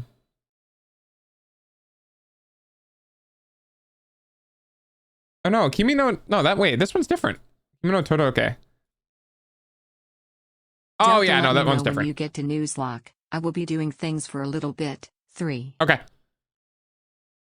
I feel like I need to be in the mood to watch anime. Yeah, I'm very much so the same. This guy, a sign of affection. Yeah, see, these are all recent. My Dress Up Darling. Yeah, these are all like within the last like 3 years. Oh, I guess like if you make a list for things that are older, you just wouldn't change. Oh, that was a good one too. Wait, hang on. What anime was this?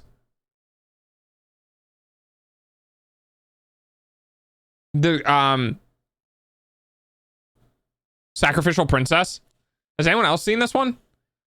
I mean, I say this one, but you guys can't see it. It's the one with where the girl was basically literally offered to be sacrificed, and she ended up falling in love with the dude who ended up being a furry, basically. I have a little bit of a bias, but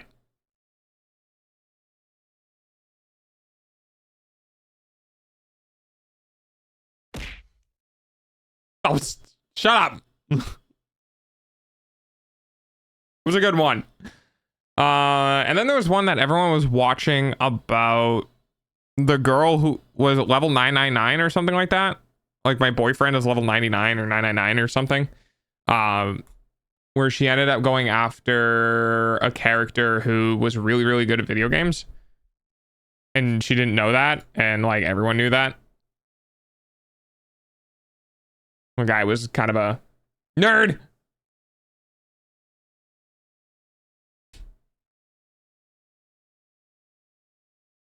I should play games. All right. Hi, Coco. Let's go do the Nuzlocke. I'm gonna go do the Nuzlocke.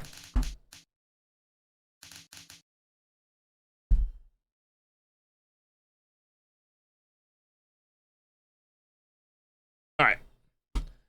Oh, I need to open crowd control. All right. And then we gotta go to our extensions. Yes. Yes, we're doing Emerald. Should we go into Emerald or should we go into Retro? We'll go into Emerald.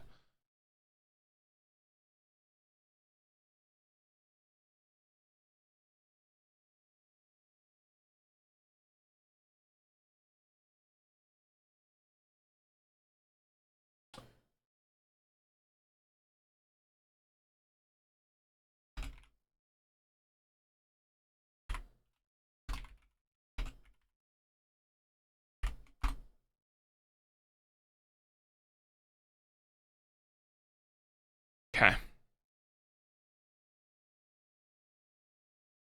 Alrighty.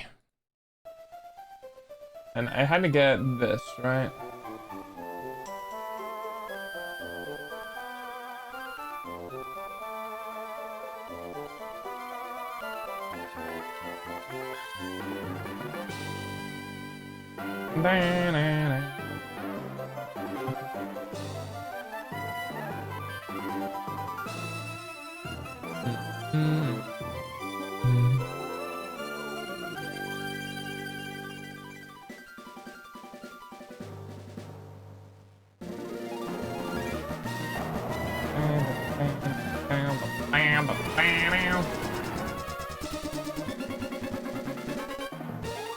All right.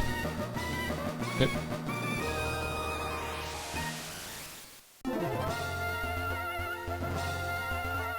Pokemon time.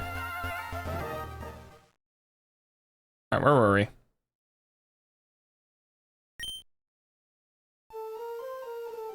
Oh God. Yeah, that's right. Because chat got me fucking soft locked and killed all of my Pokemon. All right. Where am I and what am I doing? Everyone's still alive. Wait, Mons is level 7. No, Mons used to be level 13. Did we?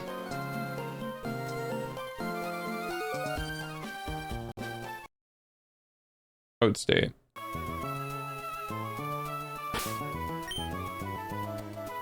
Yeah, there it is. Okay. I guess my save did not work.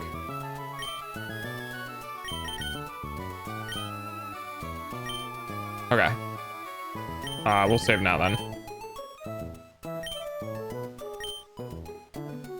Thanks for the poke. Okay.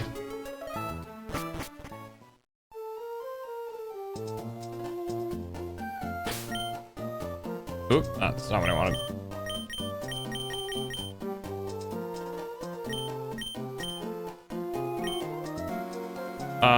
Mon is 14. Sorry, Mouse. I've already forgotten their names. It's been like not even that long and I've already forgotten their names. Okay, so Mouse is 14. Chicken is 13. Floof is 10. Did I want to grind up? Oh.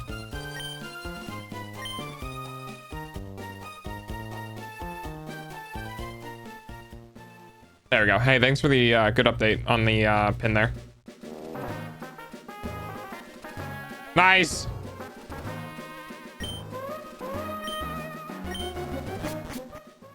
Okay.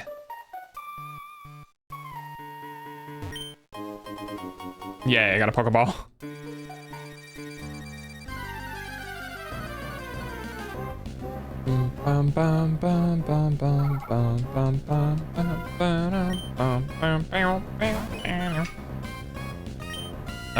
Water gun. Critical hit.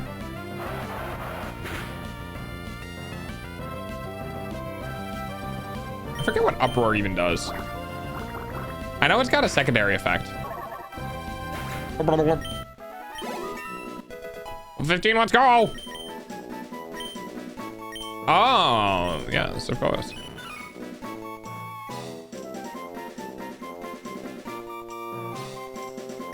Oh, I need to get rid of Tail Whip, actually. That way, like, having Tackle is going to be really useful, so I don't have to commit. I'll have something...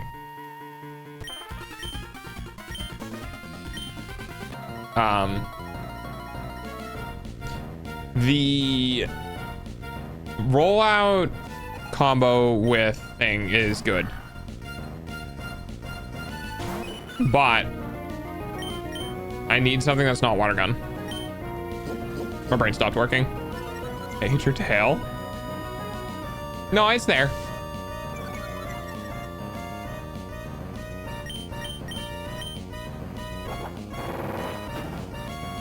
So it should do 60 base damage. Holy crap.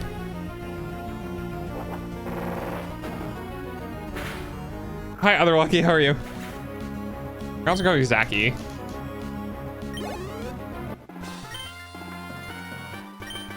My career in crimes come to an end. I don't think that's how that works. I can't like arrest you. Yes, now we have 2 Luckies in chat.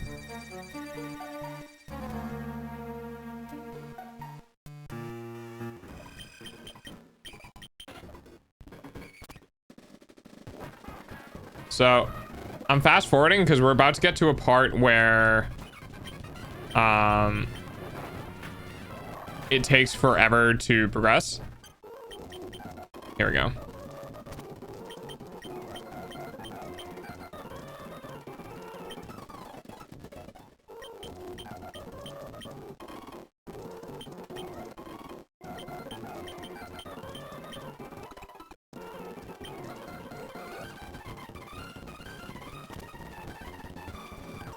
Unfortunately, there was nothing in the trash cans. I already checked.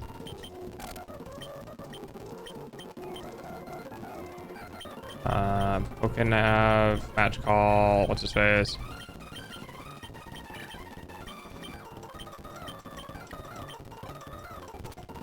Okay. Go ahead and save now in case save gets corrupted again. Because, you know, apparently that's a thing.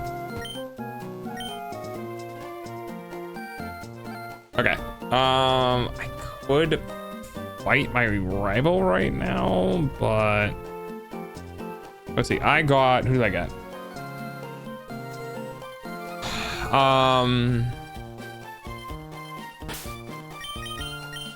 They're gonna have a water type.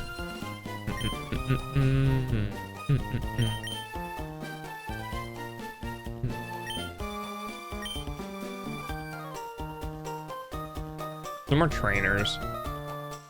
I guess I could go over to the cave to train up.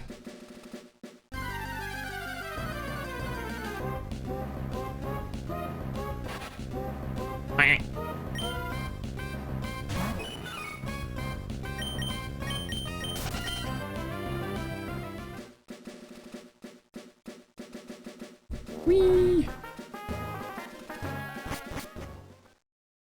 All right.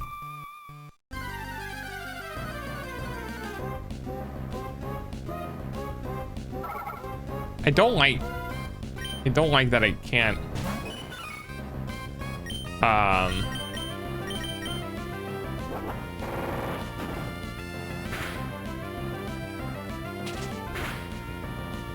what's the word I'm looking for? Super effective? I'm not super effective against Whisper. It's not exactly a lot of experience.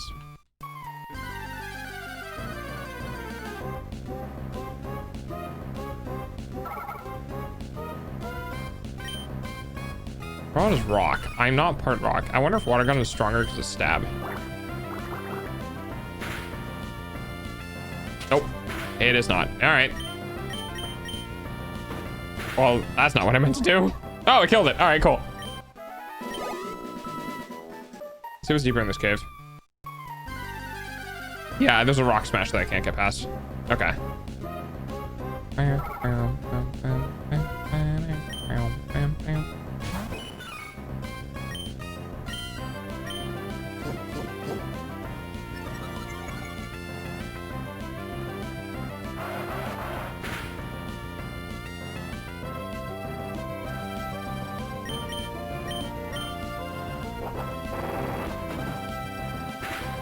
Should one tap it.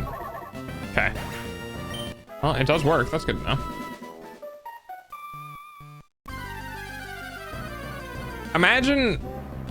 Imagine figuring out that rollout did more damage with defense curl. Like, because in the game, it does not tell you. Like, how would you know? How would you find that out? You know? People think you're just insane. Imagine being a kid and being like, no, I swear, if you use defense curl before rollout, it does more damage. People are like, yeah, okay, buddy. Well, it doesn't say that in the description for rollout. You know what I mean? Like, these are how conspiracy theories and shit start when you're a kid. Oh, wait, did I do these trainers? I didn't. That's right. Okay.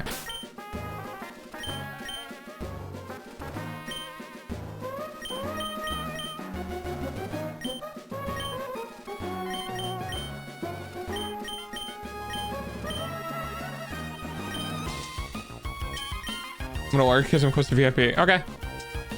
Oh, I don't have cut. I needed the fucking... Ah! Alright.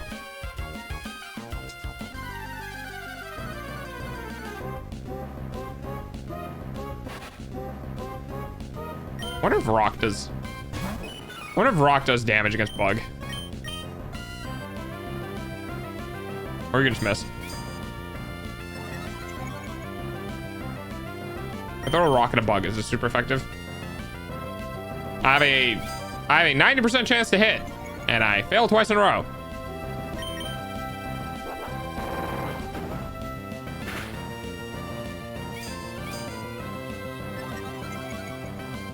I mean, you can keep doing that, dude, but...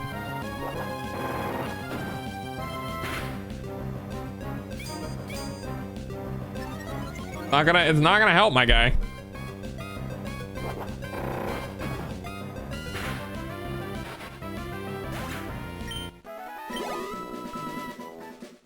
Okay, that was not worth it.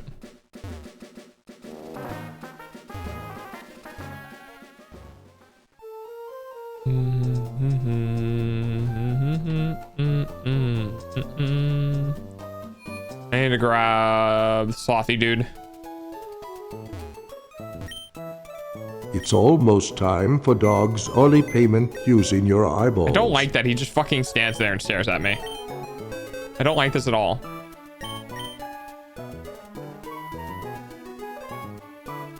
I gotta fix that now before I forget.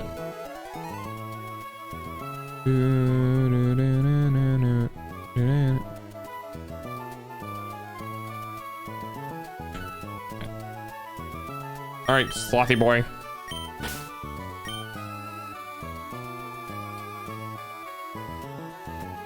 What did come out of the egg?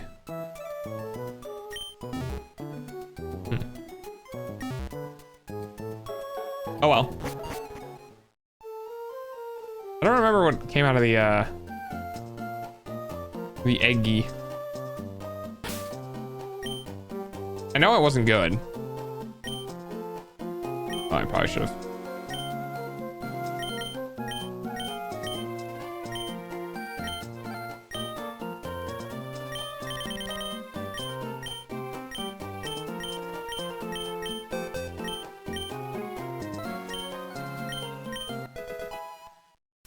Sloth learned how to cut things.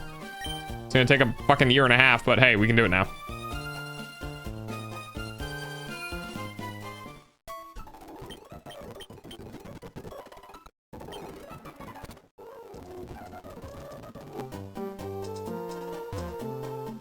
All right, let's go fight some trainers.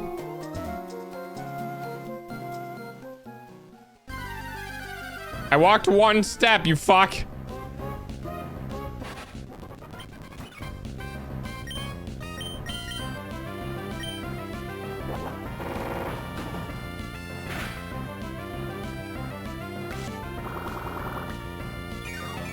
The bug grass. Bug.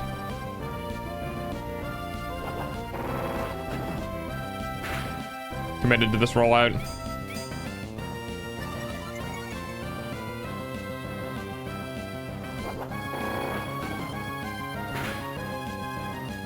Critical hit. Nice.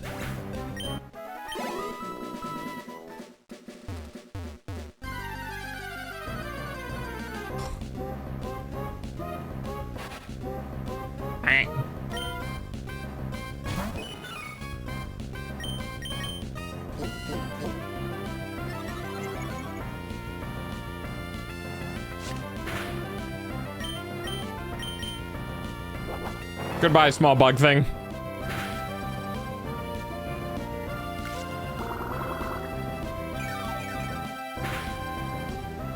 Goodbye, small bug thing.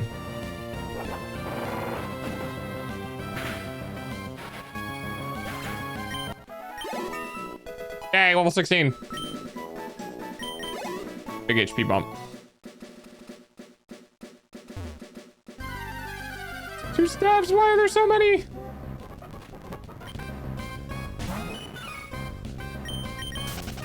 I don't want to fight you guys anymore. Leave me alone. Stupid fucking bugs. Stupid goddamn bugs.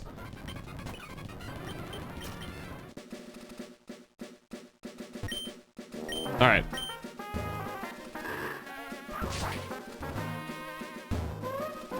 Ready to fight? Let's go.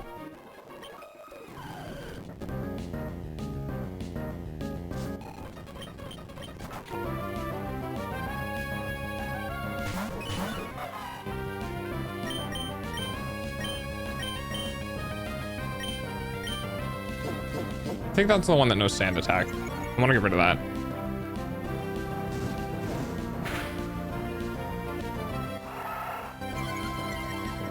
Or growl.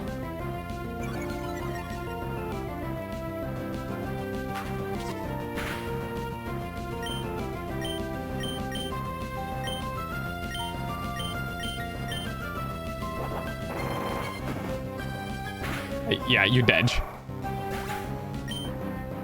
You dead. Whatchy?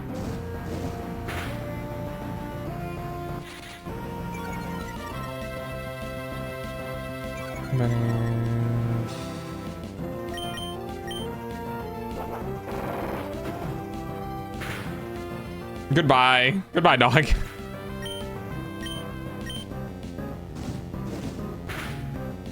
Man, once the rollout starts getting going, it's scary.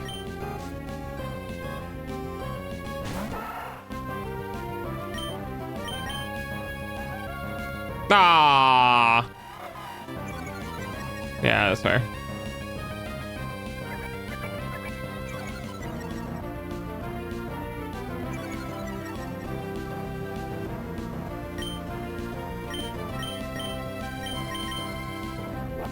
Goodbye, weird raccoon looking thing.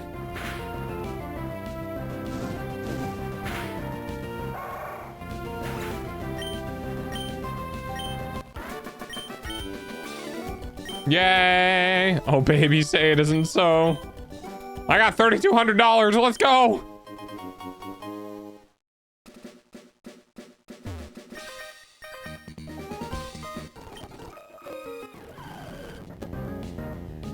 This game really likes its double battles. Meryl. You are a low ass level.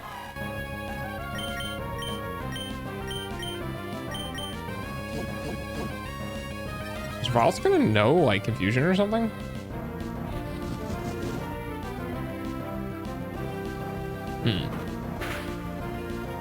Ads suck, I know. Your eyeballs pay for dog's food, though.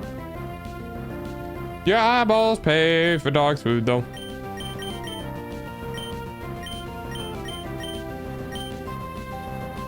And of course you missed. God damn it, mouse.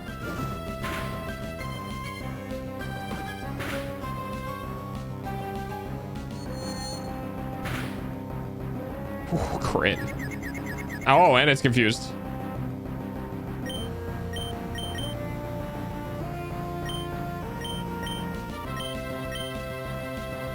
What if it'll break out of its confusion immediately, or if it's gonna... That works for me. Dude had one job. I know, right?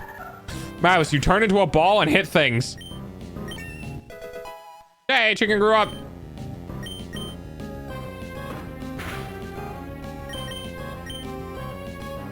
You're gonna hurt yourself, aren't you?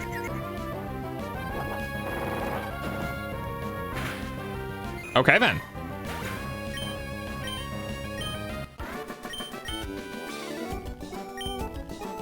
I slacked off in school, that's why I lost. Me beating up school kids.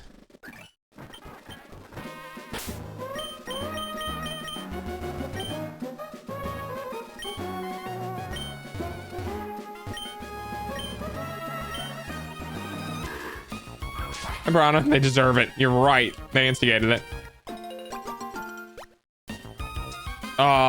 You know...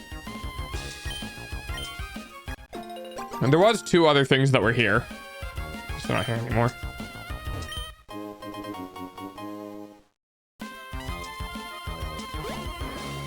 Alright. I'm not going through that grass again. Fuck that.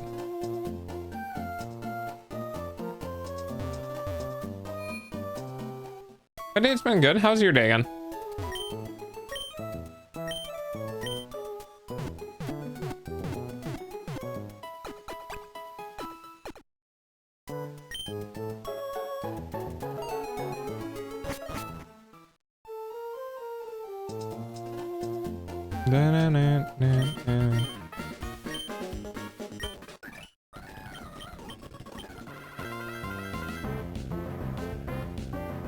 Yeah, you're welcome. Anything cool happen? I'll be back in a bit. Okay, Lucia. Torkoal.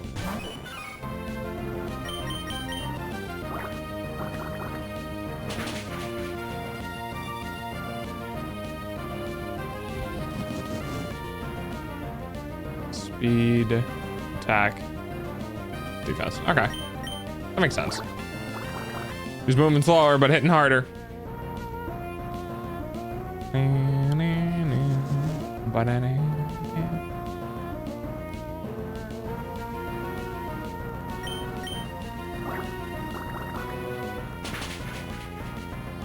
Damn, dude, holy shit.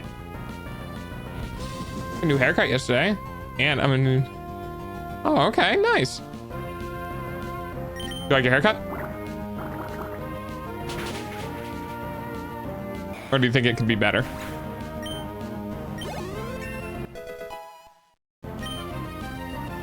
Two defense, 1 special defense, 3 HP. Goddamn.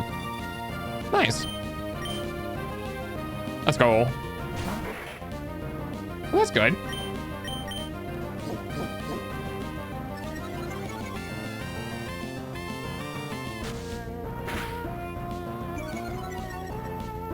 Aw, fuck your Mudkip. Of course it misses. He's gonna do it again, isn't he?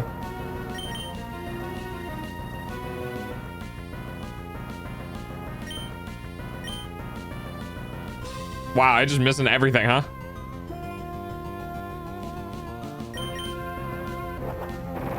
There we go.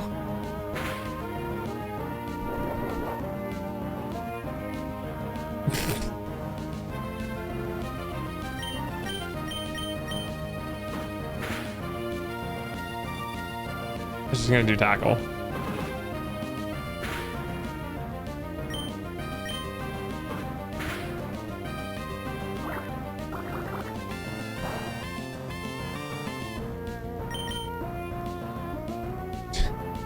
This fucking mud slap, I swear.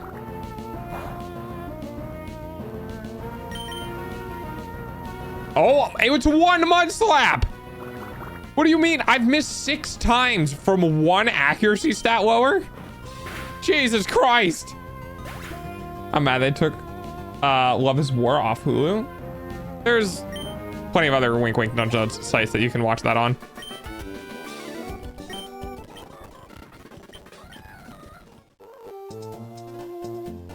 Dude, it was fucking... It was 1 month slap. Hide your hair. Tard Bark is in the chat. Good lord, our raid static semi-disbanded. So we split the remaining members up and stacked the team with people who've cleared. This is the second weekend. 4 hours on Saturday and Sunday to get it clear, and they still count. Jesus Christ. I have been a part of things like that, and it's really annoying because it doesn't matter how good you do. If 2 people can't do it, no one can do it. I have genuinely, I cleared a tier 4 savage back in Stormblood just by replacing like 2 people in the static in a party finder, and we cleared first try. I think it was the other off tank, like the other tank we replaced, and I think one of the DPS. And I only died once as a tank. And the guy definitely saved the run when I died that time, but like that was it. I died once. And we cleared. Or it might have been like 2, maybe 3, because I died once and the healers couldn't get me back to full by the time I wiped to like another mechanic that was afterwards.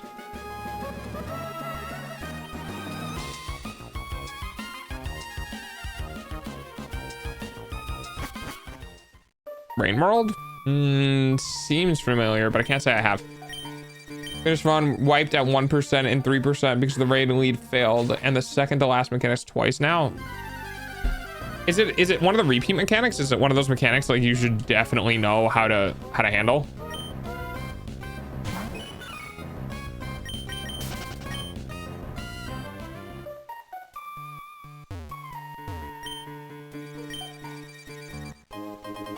I got a miracle seed?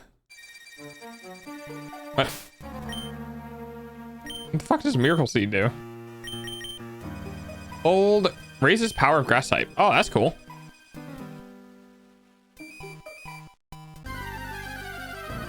Yes, that's really unfortunate. I don't have any cool grass types though.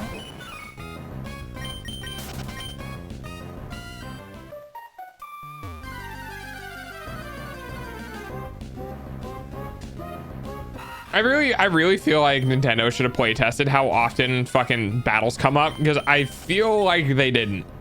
Hey, Fox. I feel like Nintendo just set a value and said, fuck it, run with that. The amount of times I've gone like a couple of steps into things like that and immediately got in a battle.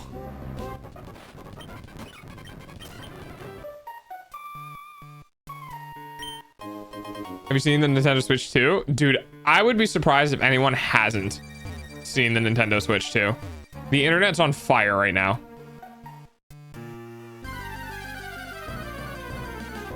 Let's level up.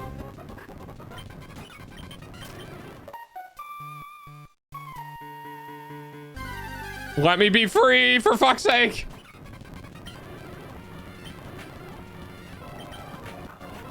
Bye, dog.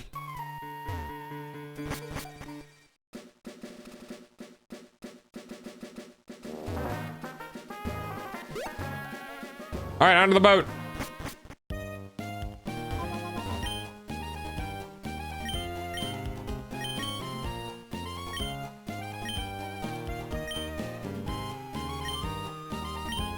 I'm mad they took away the feature of all the Joy-Con sliding in.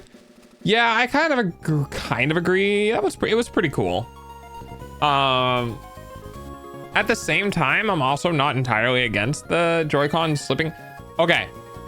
What I will say is that the Joy-Cons I got with my Switch were still really loose and very annoying. Like they didn't slide in and lock in a sturdy way. So that's one of the reasons why I think they changed it, is because hopefully now these Joy-Cons don't move around as much. Nice. Fire control is not working? Oh, wait. You know what? That makes sense. Hang on. I forgot to hit the start session button. That's my bad. Should work now.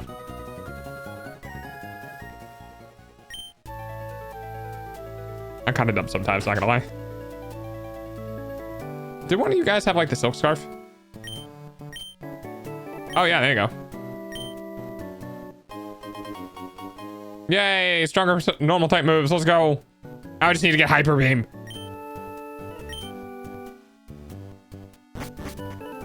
Hi, Giraffe? Oh, I did give you the face webs.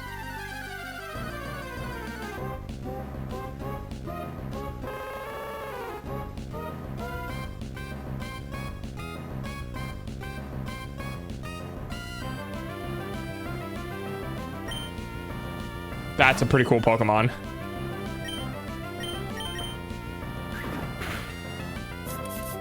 Crits, huh? Oh, that sucks, Oni. Oh, man. Okay. Huh.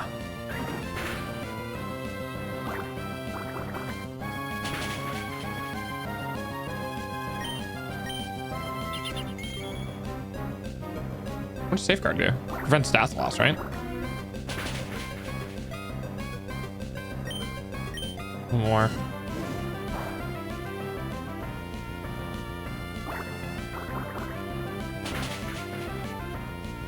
All right, let's see. I have one Great Ball, I think. I got a couple.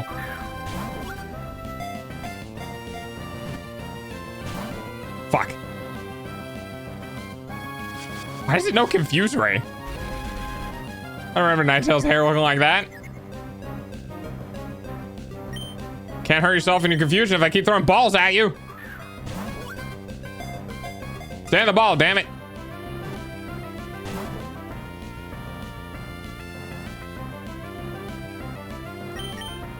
I'll try one.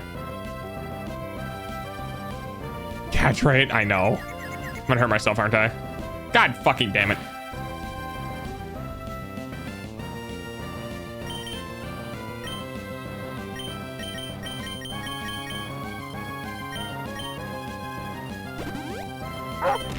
Ah, thank you for the follow. Let's try one more. I'm gonna get burned by this asshole at some point here. God damn it, I didn't mean now. Fucking game, I swear. Snap out of it. That works.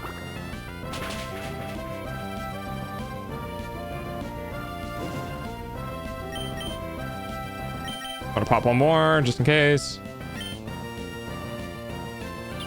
How's your weather? It's actually above freezing. It's not that bad. Golden. I did. I didn't want to. I didn't want to be right.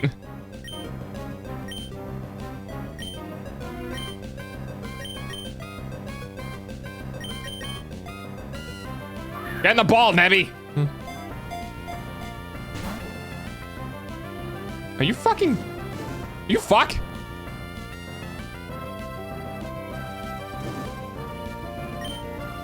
All right, I'm throwing the Premier Ball.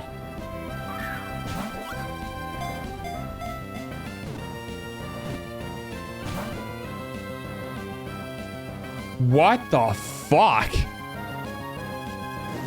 It's a level 16.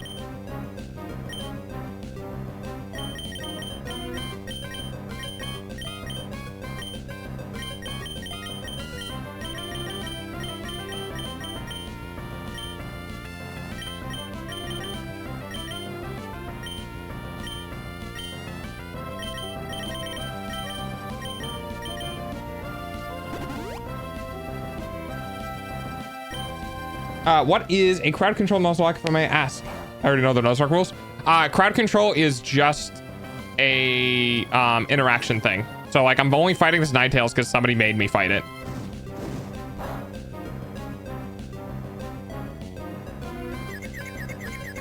I'm still confused.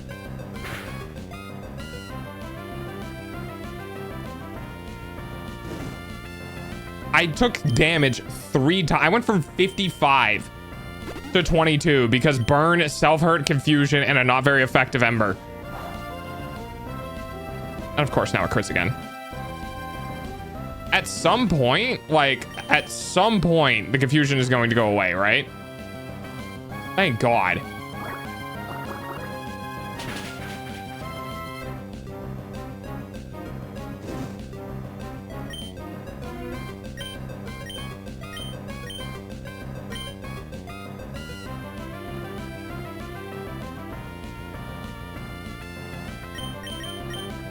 This could get my thing killed.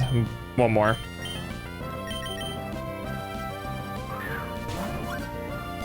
Come on. Come on. Oh, thank God. Oh my fucking God, dude. That was so dumb. Why was that so hard? I'm naming you Firefox.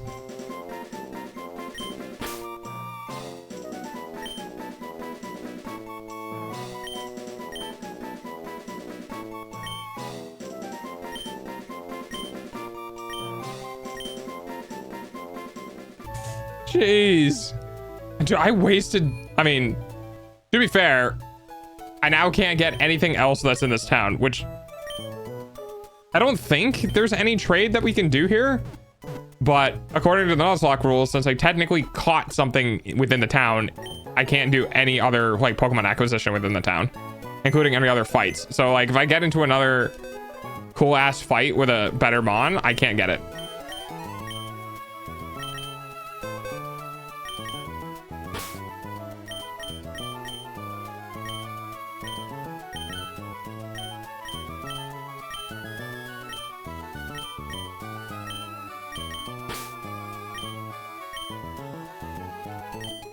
Nice. Besides Magikarp. Yeah, so the thing is like that fight was... Someone fucking reversed my controls. That fight was caused by someone like doing the fight random Pokemon redeem within crowd control.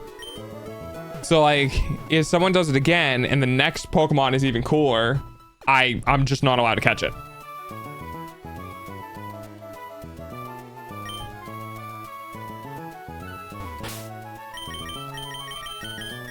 I hate you, Chips.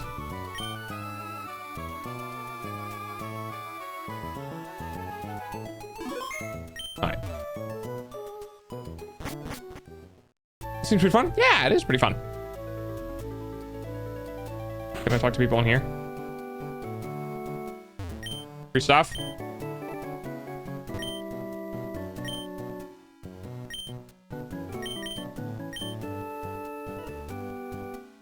Is this... What is going? Where's everyone?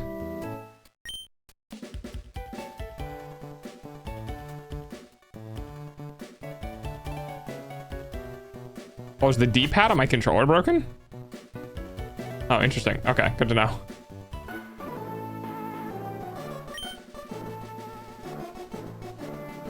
What if my rod hooks a big one while I'm in the washroom? Do you think the Emerald Nuzlocke is going to be hard? It's not that bad. It's not that bad. Not from the things I've heard about like other Nuzlocks. At least not that I know of. And I missed. Dude, rollout's accuracy makes me sad. I'm confused again. No, no, no. I'm not dealing with this.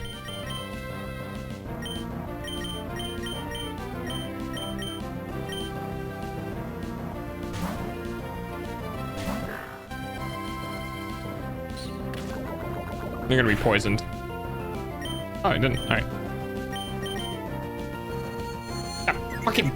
God damn it. Gonna hurt itself in its confusion twice in a row. There's one.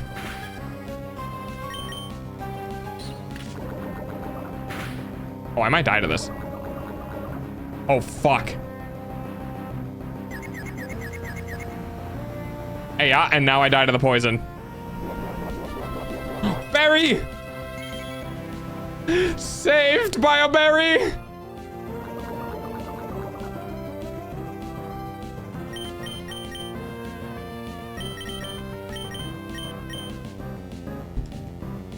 I fucking hate Supersonic, dude. What is it? Supersonic's like hit rate like extremely high.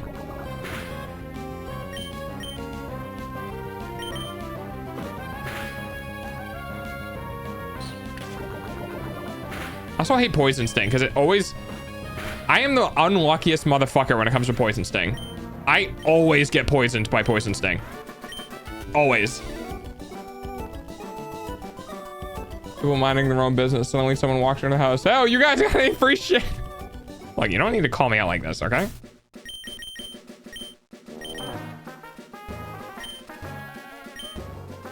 14, 12, 11, 10, 9, 8, 7.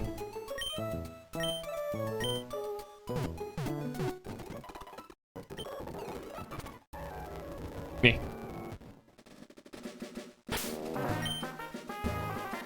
To be honest, I always thought Pokemon trainers had more accuracy when it comes to these kinds of attacks that make them more annoying. God. Yeah, I feel the same.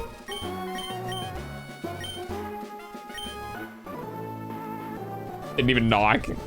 Just smashes through the door frame. Door doesn't even open. The Pokemon trainer just slams in through the room. Like in through the door and leaves a convenient, like the same size, you know, hole. Oh, we're just gonna do this? All right. This could take a bit. Hang on.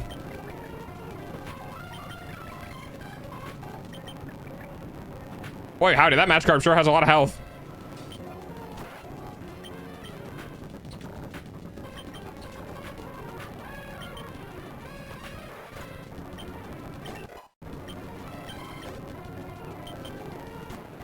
I just want to no bite. I want my Mighty Hannah. This is the dumbest fucking fight.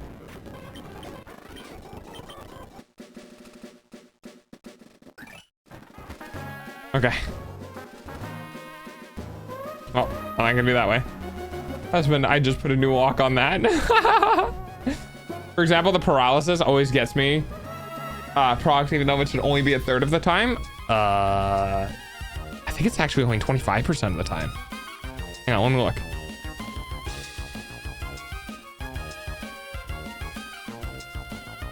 Or is it 50? I don't remember. I know it's pretty high. No, it's 25%. Okay. What was confusion? Is confusion also 25%?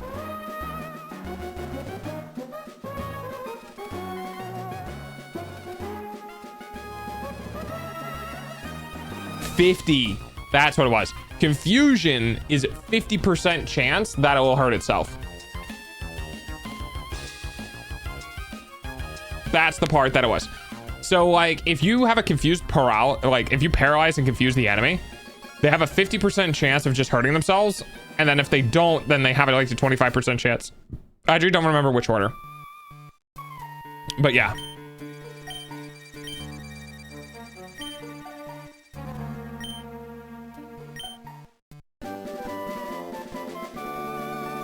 Oh, that's right. I gotta go deal with that dude. Okay.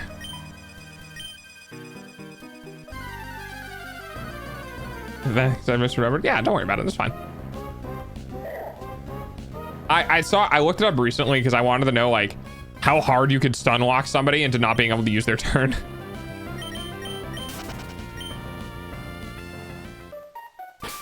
Using runaway. Makes escaping easier. Oh, interesting. Okay. Oh, that's right. I forgot about that. Man, yeah, I completely forgot about that. I don't remember. Shit. I don't remember what type this gym was. Is it electric? Hang on, let's see if it says. Nope. All right. I need to fight all the trainers here anyway, so I'm just gonna go to the left. There we go. I think it's fighting? I don't remember. Is it fighting? It is. Is fighting super effective against dark? I feel like it is.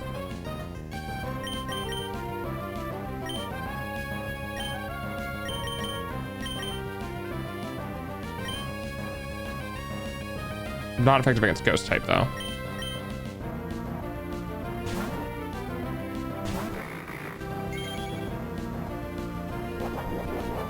Like a wop wop wop.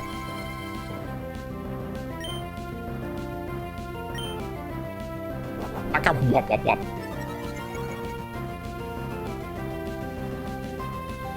I missed.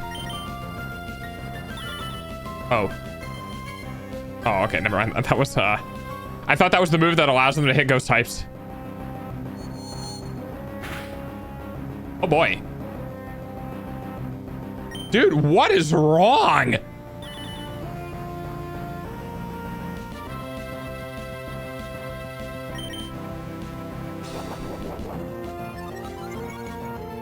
Yeah, it was a gifted shiny from chat. Here we go.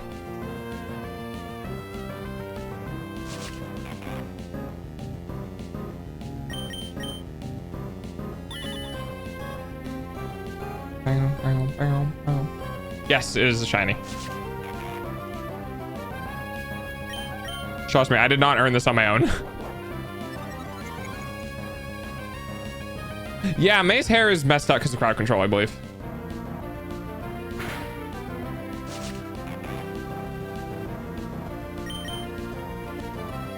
And it's not the oh, critical hit. It's not the ROM, it's the crowd control. Does something fucking to it. Woo! Bind to save the day. Let's go. Boosted 189. Boosted. All right, well, I'm leaving to heal. Goodbye. God, I am so in the SUB-A-THON, like previously, we had a run where, so we have Twitch Plays Pokemon on Saturdays. Oh, they give me the pets. We have Twitch Plays Pokemon on Saturdays, and I used that tech to do a thing where me and chat raced, and there was a whole bunch of handicaps that I had. I could only play once every half hour, and then a half hour off, or like 10 minutes on, 10 minutes off, and then like every time I couldn't heal at Pokemon centers. Every time I died, I had to run back for the very start of the game. Like there was a whole bunch of rules, and now I'm just like, I have PTSD from having low health and shit, and I'm just like, oh god. Okay, let's see how this goes.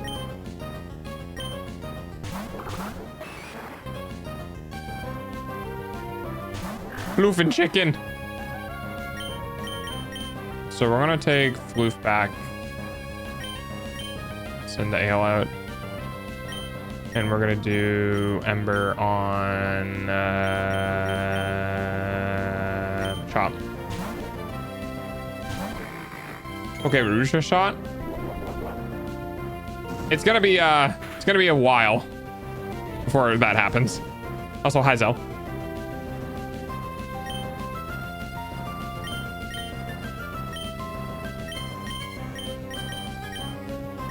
Everyone gang up on him. Get his ass. Poke Rogue? The fuck does that? What does that do? At least Rouge is a color. What is Rogue? Is it like a roguelite with Pokemon?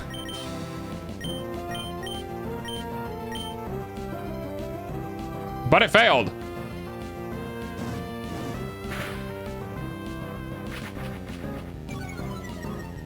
It's really hard, and I probably wouldn't be good at it. I'm not even good at base Pokemon.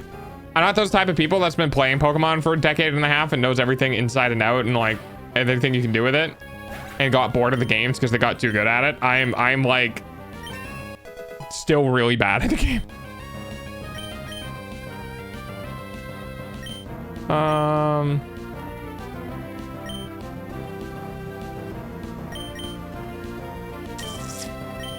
Yeah, we're just gonna bully this dude.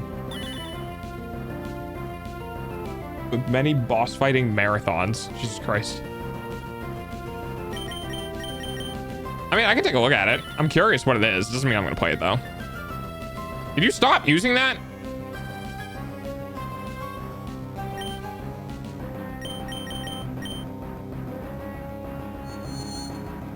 What's my favorite? Emerald. Crystal is also really good, but I think my favorite is Emerald just because I have such a deep history with it. It was like I played Pokemon Crystal, I played Red, but my first Pokemon game, the one that I owned, was Emerald. And I had a whole hideout and a whole bunch of stuff.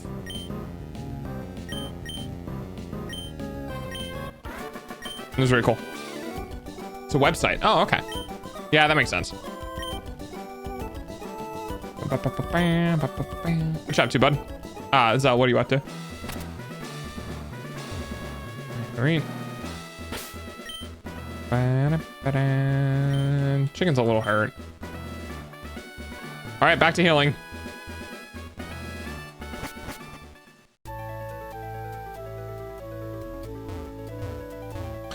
I actually bought a 3DS. I saw the Analog Pocket. I'm not really interested. I don't have any cartridges anymore, I don't think. And if I did, I probably would mod a... I'd probably mod an SP. That's what I would do. But I'm getting a 3DS for my old games. I'm looking forward to that. It hasn't even shipped yet. It's coming from Japan. I'm excited. It's near mint condition. I showed it off on stream the other day. I showed off like all the pictures of it that were on the eBay listing. It's in near mint condition. It looks amazing. I don't know how the battery is. Like I don't know if the battery's like has degraded, but I can get a new one off of like iFixit pretty easy. No, it'll be region locked, but I'm jailbreaking it, so it won't be region locked.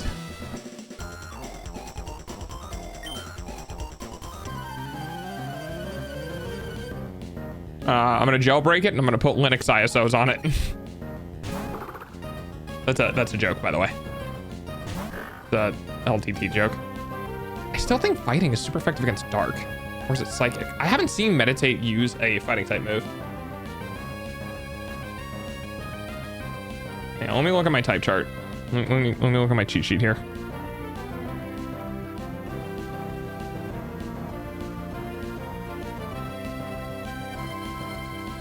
Psychic is 2x and Ghost is 2x. Oh, fighting is half. Oh, okay. Good to know.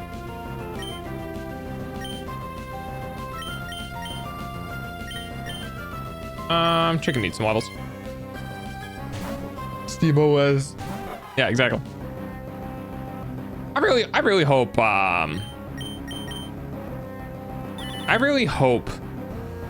Steam OS takes off.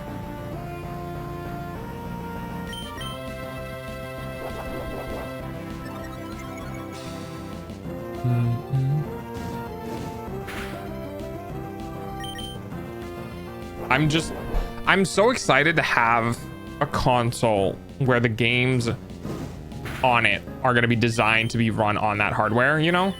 Like, I don't really like having non-Nintendo hardware because it just feels inauthentic to me.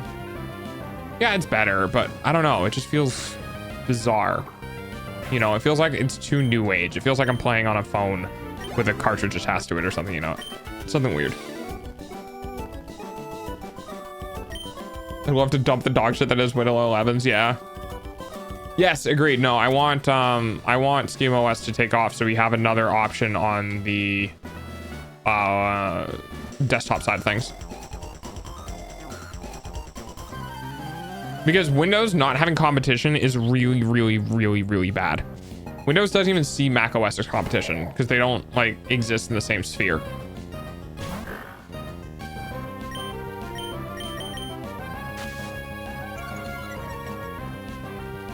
If I throw enough sand at you. What do you mean super effective? What do you mean super effective?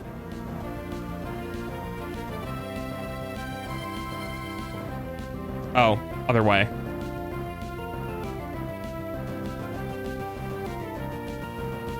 Well, shit. There goes the dog. Fuck, I was looking at the table in the wrong direction. Windows has had so little competition, it's basically become malware now with how much it tracks you. I agreed. I agree. Yeah, I'm glad I used disable. We're not having that happen again. Wait, it ignored my order?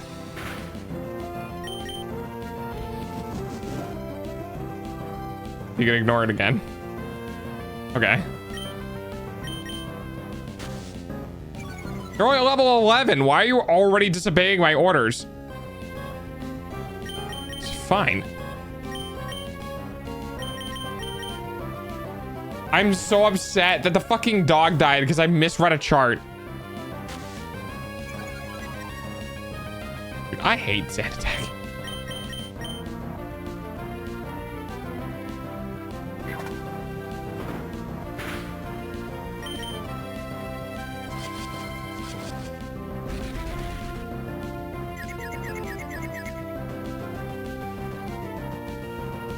Yeah, how's that high attack stat treating you now, bitch? Son of a bitch.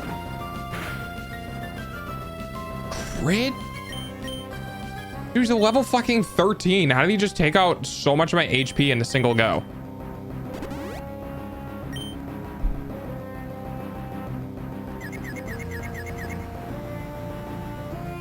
$50-50 shot, huh?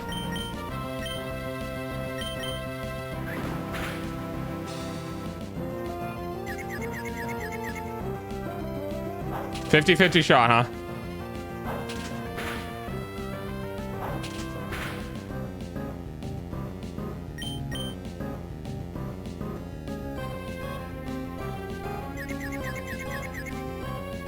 There we go. About fucking time. Dude did more damage to himself than I have. That's what I meant. I know, right? Like, they just... Foresight? Is that the one that... Hang on. Negates the foe's efforts to heighten evasiveness.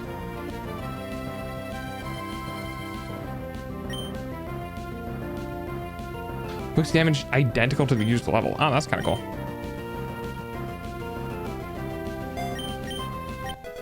Dude, I can't believe the fucking dog died. I just wanted bite. I just wanted to get at the level up to bite. I'm so mad.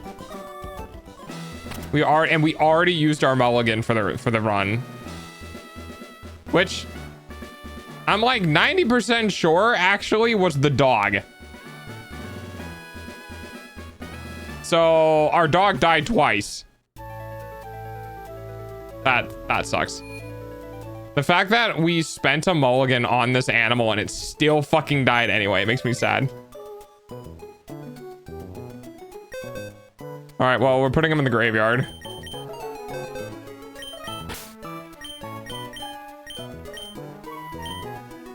All right, buddy.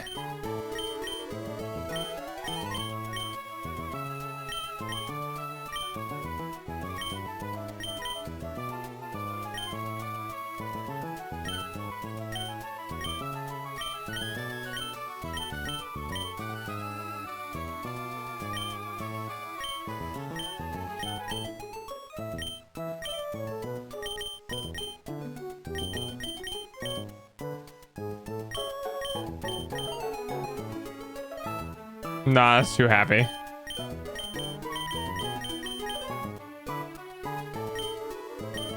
Yeah, there you go. They're in purgatory. I'm so sad. I wanted the cool dog. Can't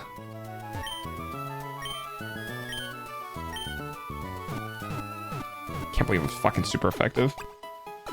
I was like, I'm pretty sure fighting is super effective against dark. The whole light and dark, justice and evil thing. And then I was like, oh, but you know, maybe it's hard to hit dark. And then, yep, nope, I'd fucking...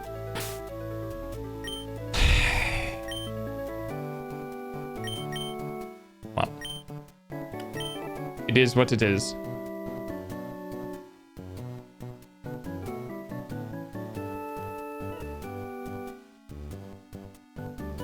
Good level Firefox.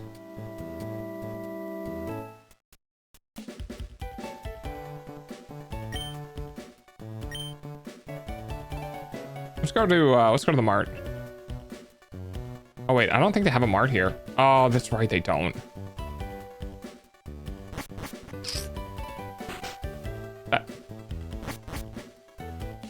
Left, motherfucker, left.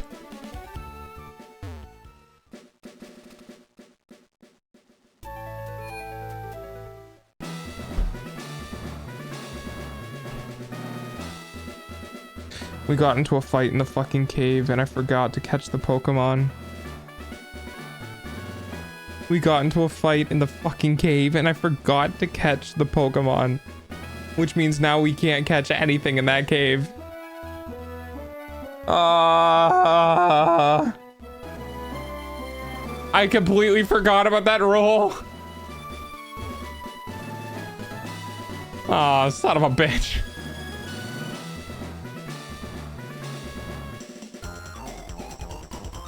I know I wanted one. I mean, it wouldn't have mattered anyway. Because the first one that we caught wasn't Aeron. It's a cool Pokemon, by the way. Oh, chicken.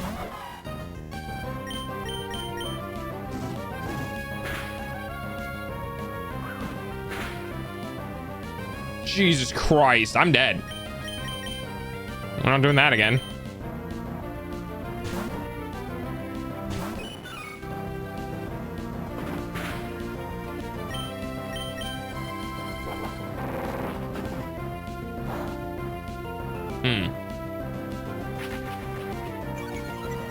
This could be bad.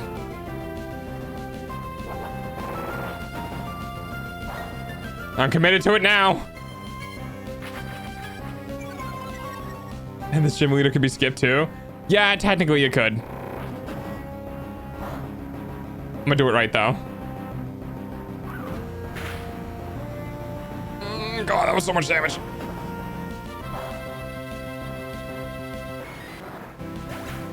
I'm very glad that did not miss.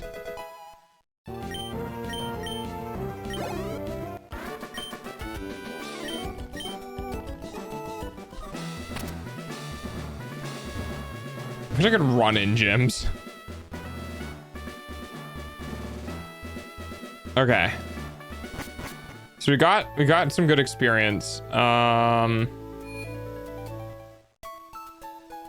Steel is super resistant to a lot of types. What is steel weak to? I know fire and something else, but I can't remember.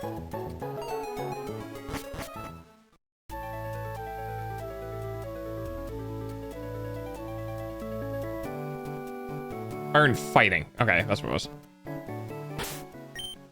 If they stuck to these isometric simple games instead of delving into the open worlds, I agree. Did somebody say I prefer Doritos over Pringles? I like them both. I think they both have their own place.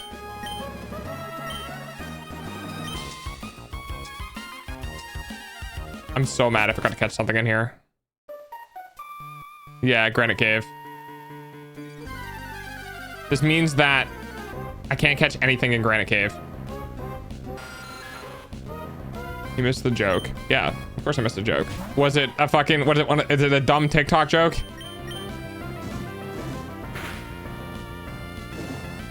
Oh, haha, I got burned. Hi, Cryptic, how are you? Imagine dying to a burn. Also, this is gonna take way too long going back to the gym. I agree. I'm not a fan of the open world stuff.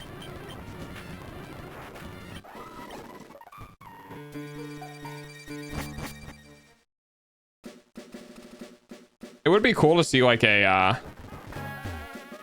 fucking changing. Stop changing my layout.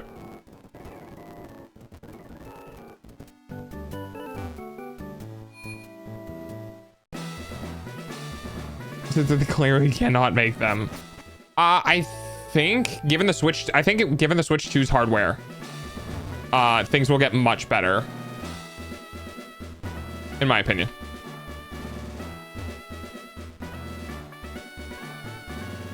Okay, the game per year thing is not a good idea. They definitely shouldn't be doing that.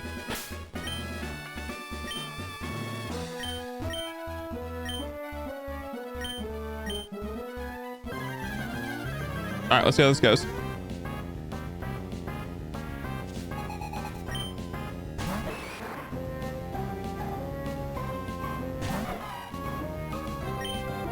If they crit me, they're probably gonna one-tap me.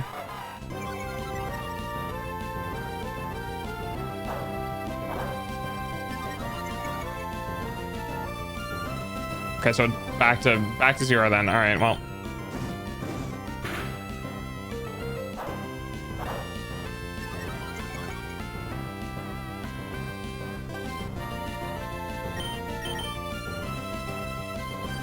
I don't like how squishy I am. I'm gonna do it. I'm gonna do it now, quickly.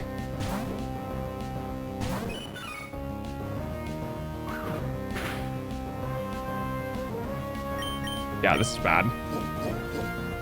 This could be a wipe.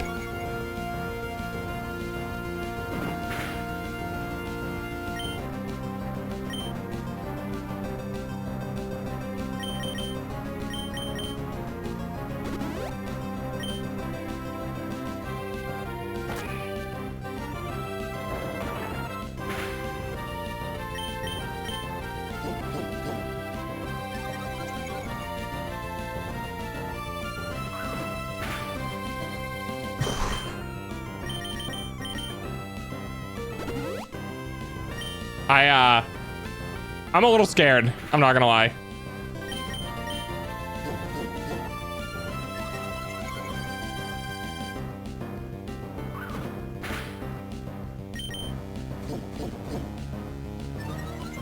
I am trying to get my defense through the roof right now. No! No, I'm fucking crit, dude. We're screwed.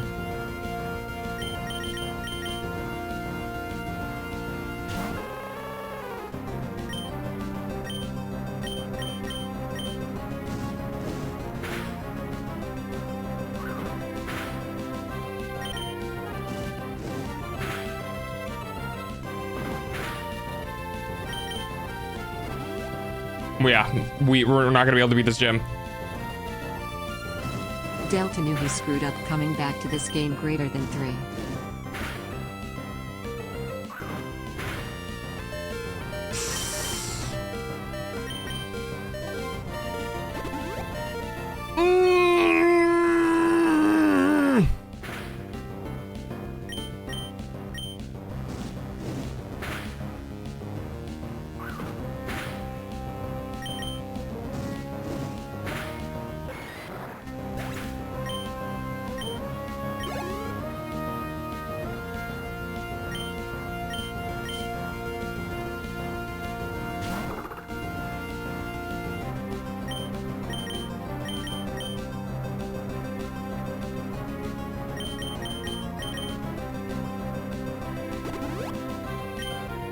Hi, healer.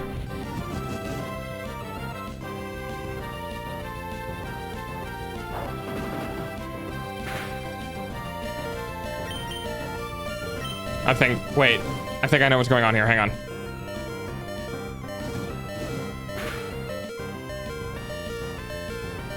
I've done this before. I've been here before. I know this. I've recognized this pattern.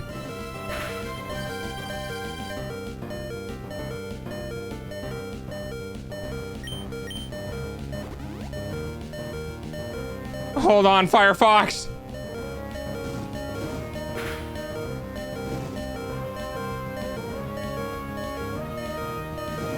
I've played these games before.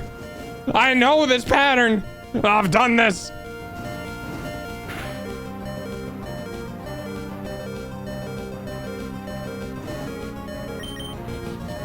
Hold on there, Firefox.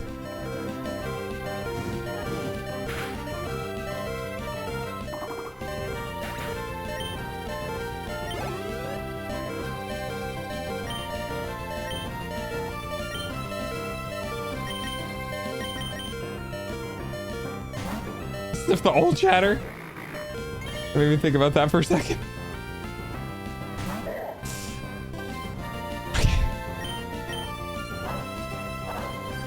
Okay. We don't have to lose everyone.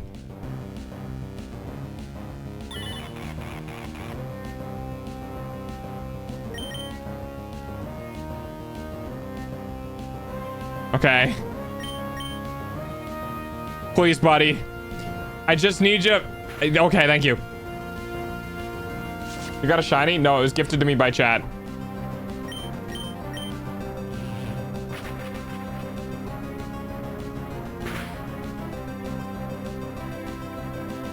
Thank God I have a ghost type. Oh, my poor fucking mouse, dude. I'm so sad. It didn't even need to die either. Allie could have sweeped. Or Ale. Whatever the fuck this guy's name is. I have a giant Eevee toy with me. Oh, that's cute. Dude, I'm so sad. How many more? How many more must die?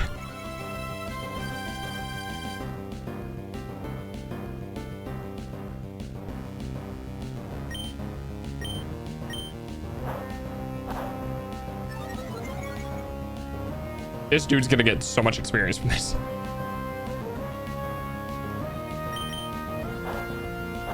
You can bulk up as much as you want, my guy. You don't have any moves that can hit me.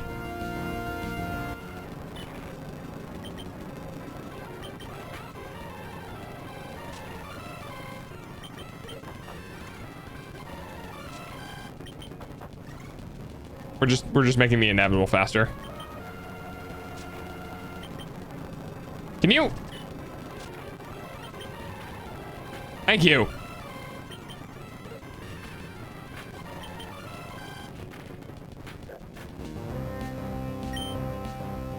$531 XP. Jesus Christ. I want to whisper to a link to a drawing I made. You can just throw it in chat. The links are enabled in chat. As long as it's not like 18 plus.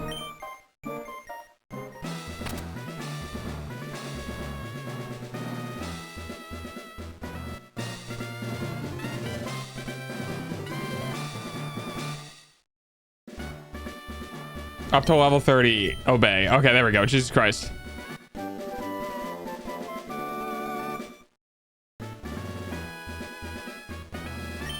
Bulk up. Well, we have another dead Pokemon. That's really fucking unfortunate. There was no way to train up for this gym.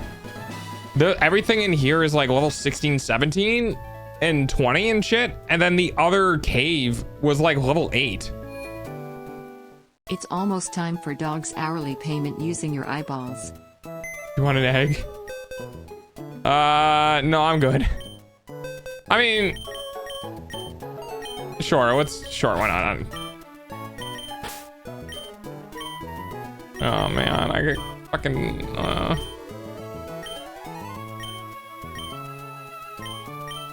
Rest in peace, mouse. You get to join our dog in the graveyard.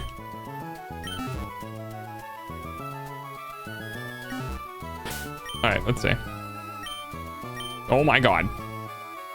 Okay, I would just like to say Firefox has... Firefox lived twice with 1 HP. Twice with 1 HP. No, I'm not putting the Zigzagoon into my party. We're not partying with a raccoon. We had Lucky. Oh, I have 2 eggs now. We had Lucky, who kept trying to sabotage my game, and as punishment, I said I will never put the Zigzagoon in my party.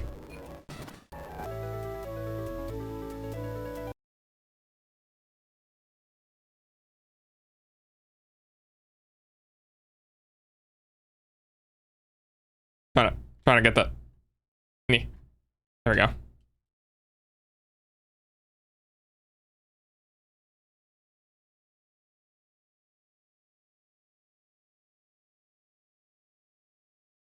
One of the eggs is a Zigzagoon. That would be pretty funny. Sorry about this, chat. I realized this is probably really oh, it's a Poliwag. Okay. Well, I mean, that'll at least replace our Marrow.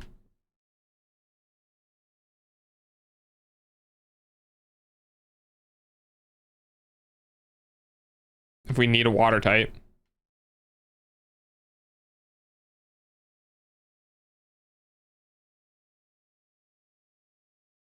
Jesus Christ. Maybe we'll get lucky with the next egg.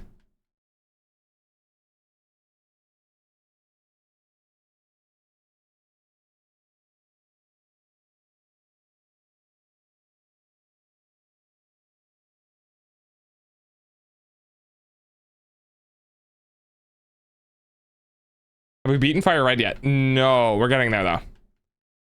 I think we're at Giovanni's gym. I don't think we've beaten Giovanni yet though.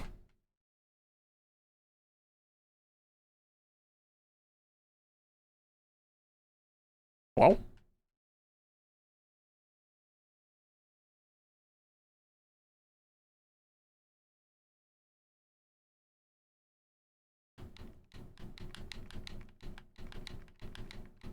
I'm doing this on my head now because I have to use my left hand to I have to use my left hand to hold down the key combo. So I have the controller pressed up against my forehead so I could use the joystick.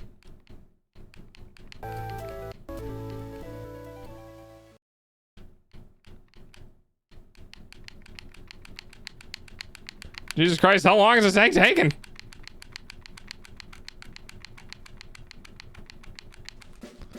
Holy crap.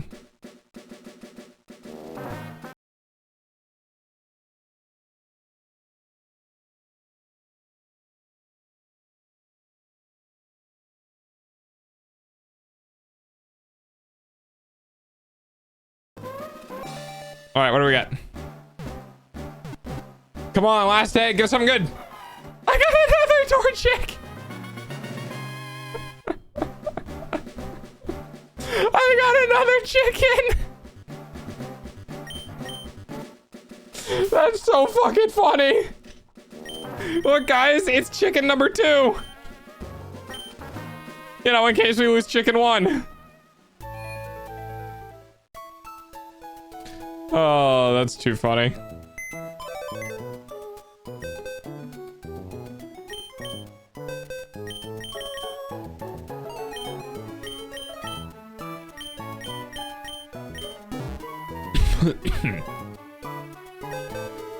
Oh, wrong way.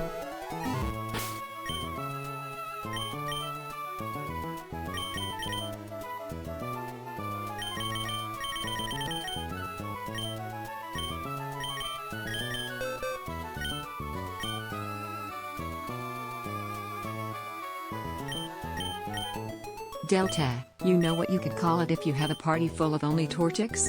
A 6 Ps. 6 Ps. That's too funny. I can't believe I need to have... Surely you can learn Flash, right? Like...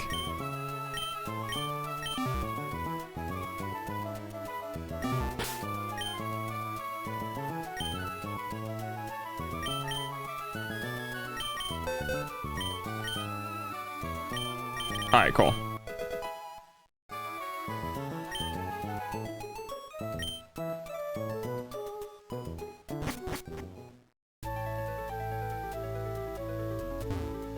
That was a pretty, I mean, it was a pretty cool, it was a pretty funny joke. I liked it.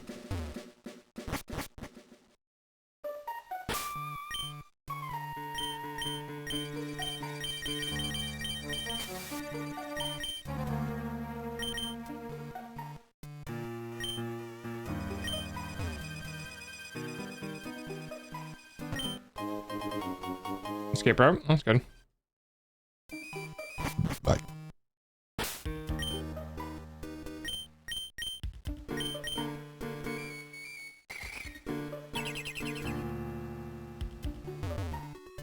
Ads suck, I know.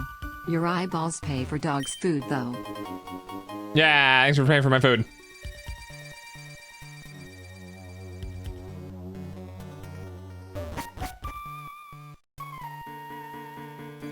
Oh, I was enjoying that.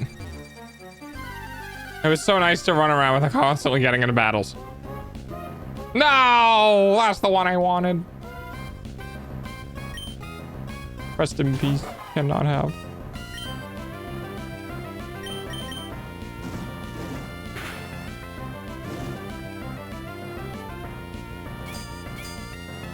I'm sad. I can try to. I think it's still the same place. I'm just gonna kill it. I think it's still the same place.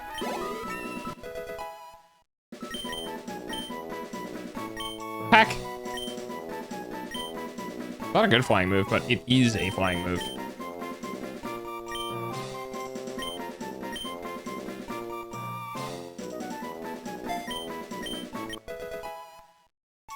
And then... Woohoo! Chicken 2.0! Let's go! It's a combust chicken.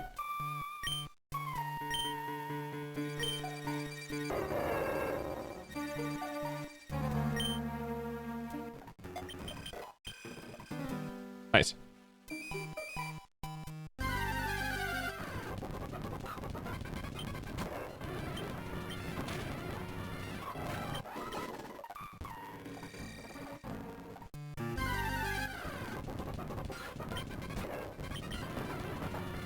Oh yeah, I forgot that's not very effective.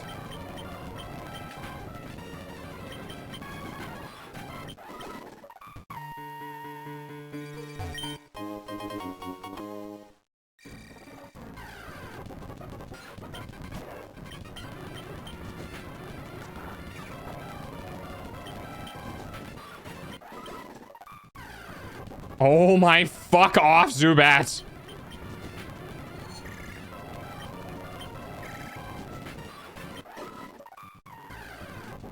I'm gonna... Okay, you're fine.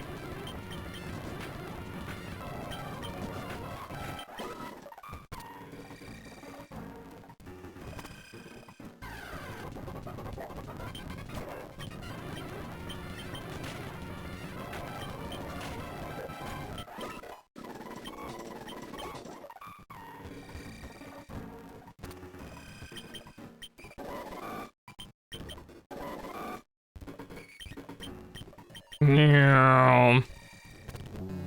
Whew. Granite Cave, still the same place. Okay. Chicken. Yum, yum, yum. Chicken.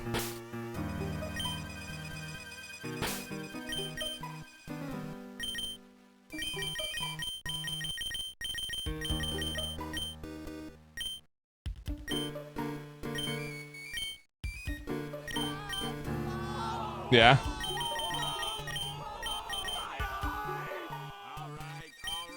Yeah.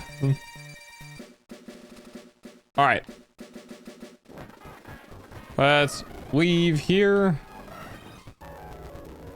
and move on.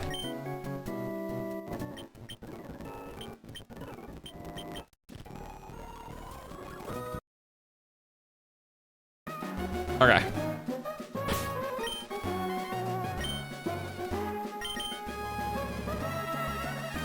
So we have 2 fire types and a ghost type. Boy howdy, this will be interesting. Everyone else is level 5.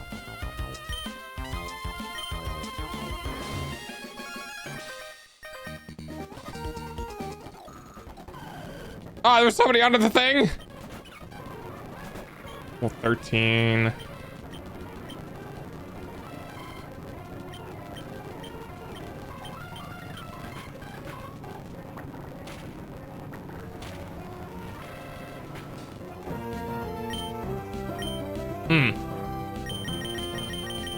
Yeah, so about that.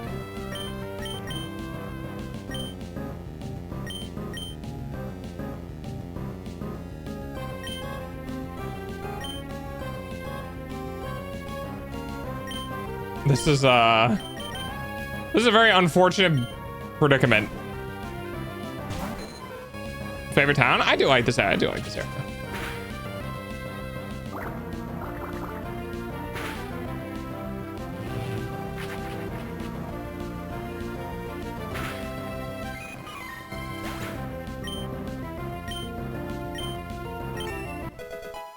Boy, I grew to level 6. Good job, buddy.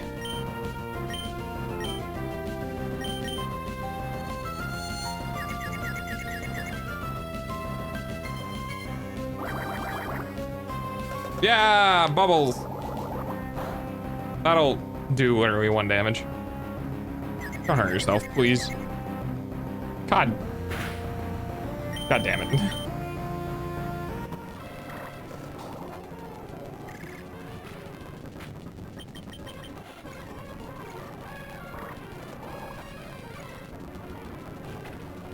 Okay, good. Learned hypnosis. Wow, that's pretty strong.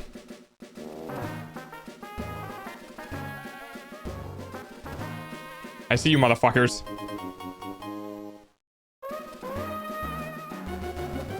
I am getting out of here and going to heal. Okay. Yeah, I know there's a person behind there that I can talk to and get a thing. I just want to get out of here and heal.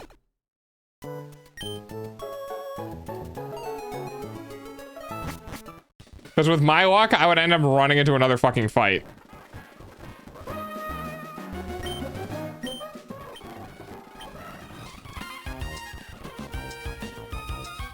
Is it on the ground? Yeah, there is. I forget what it does, though.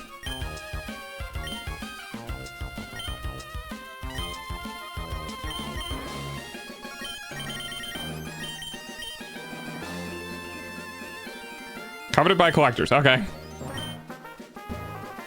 You play the games by memory. Yeah, I definitely can't.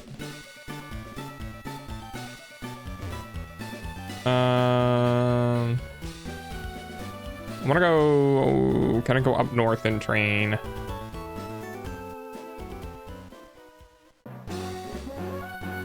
Oh, they're blocking it. Yeah, that's fair.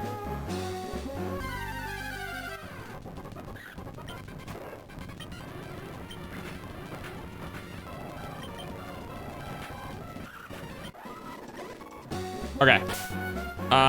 Is there a mode in this? Give me a second.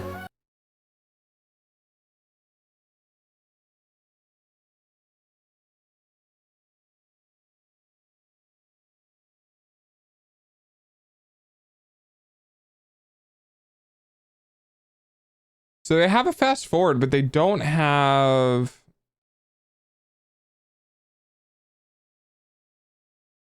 anything that can keep it going, which is weird.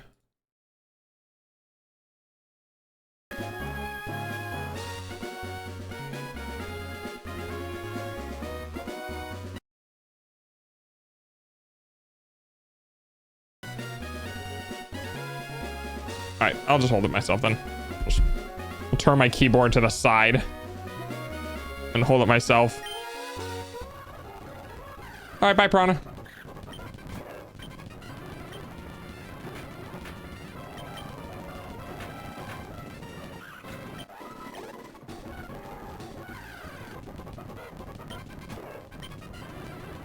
Guys, I did the thing again where I forgot to catch a Pokemon.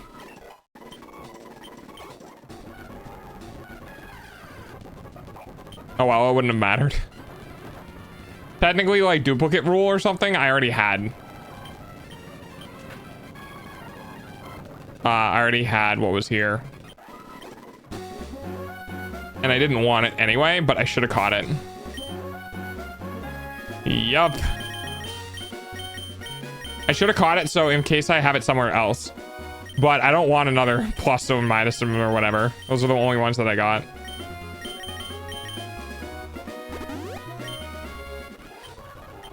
I am not the smartest dog. At least I didn't lose out on anything. Son of a bit. Fucking stats effects. Thank you for the face rubs. No, Bucciana.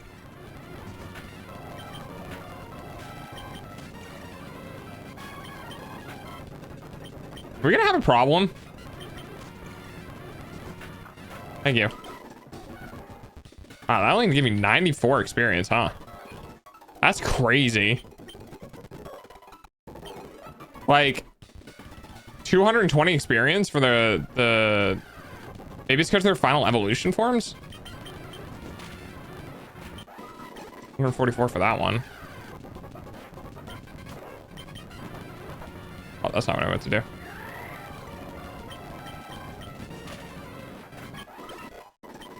Nineteen. Meow. 78.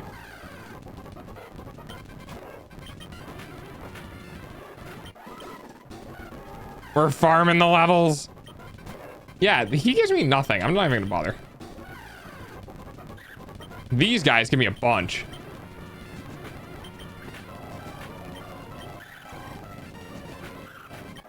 Yeah, 222 is crazy. Rival fight next. Oh yeah, that's right. There is a rival fight next. Oh, I'm gonna have a hard time with that one. Well, I mean, I can't get another water type to help deal, but I don't have a grass type, which could be a problem.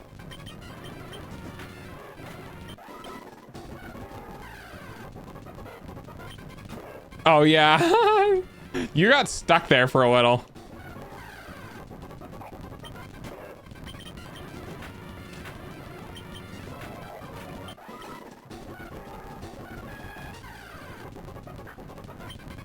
First difficulty spike of the game. I feel like the last gym was a pretty big spike, considering it expects you to go from one gym literally to the next with no, because you beat the last gym, you get the package back, and they're like, okay, go to the next location. Then you go there and it's immediately into another gym. It's like, what did you want? Like, what do you expect from me?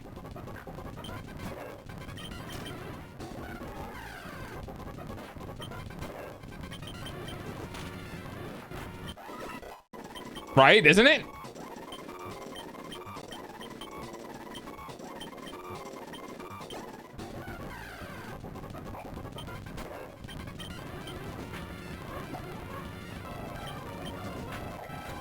I'm not gonna fall asleep if I murder you first.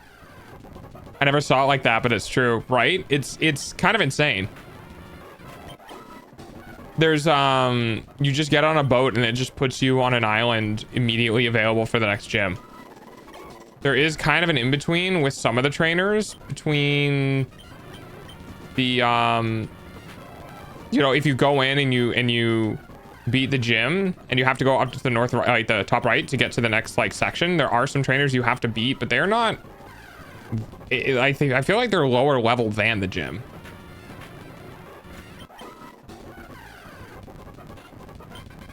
Yeah.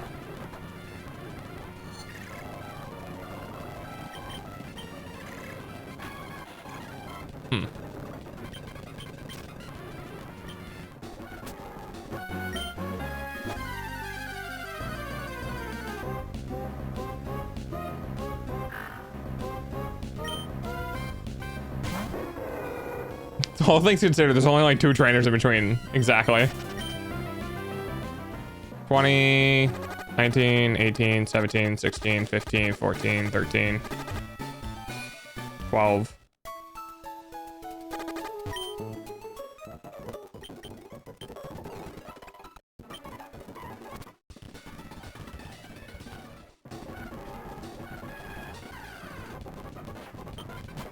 What do I want to get to here? I don't know. 25 could be good.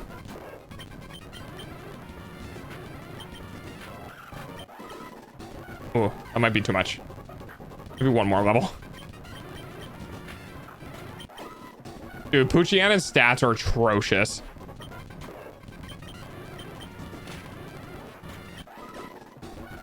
Maybe that's why Pucciana died so many times.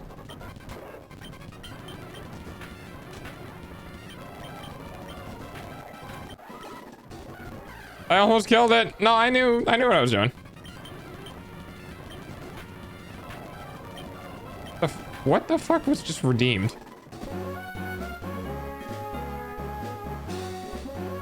That was weird. Oh, did you try redeeming another poison? Yeah, you poisoned the wrong one.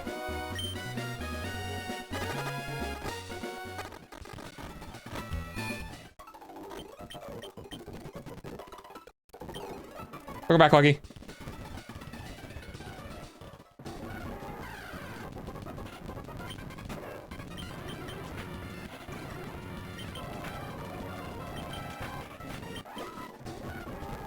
Okay, we're definitely not fighting that again. That gave me no experience.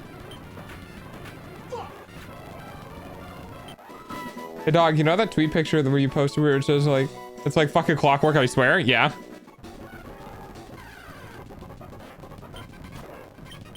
The one where I was like, hey guys, if you happen to see people like, I found a tweet exactly like that by a different person. Oh, the fucking, the like copy and paste tweet shit. Where the person literally just does the exact same tweet and doesn't change anything about it. Yeah. I fucking called it. I was like, oh, we're just gonna have this whole male VTuber thing. Really? 3 in a row? We're gonna have that whole male VTuber thing pop up and everyone's gonna use it to be like, male VTubers, male VTubers, male VTubers. And it's like, guys, what the fuck?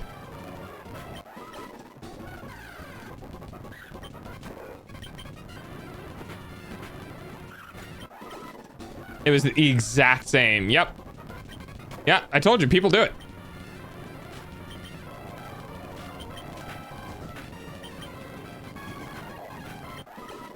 You know what? I'll take it.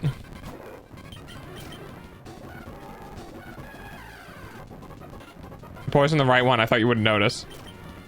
No, I noticed. It fucks up, like, every redeem does something weird to the game in some way.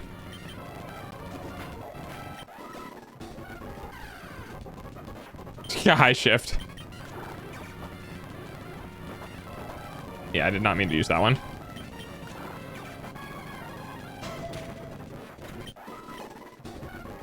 Oh, you have a D&T day? I just liked how the Pika clones never had Evos. I agree. I agree. I don't know. I don't even know what they would evolve into.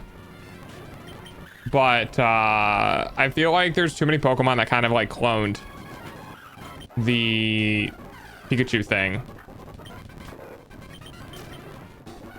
They evolve into Pichu.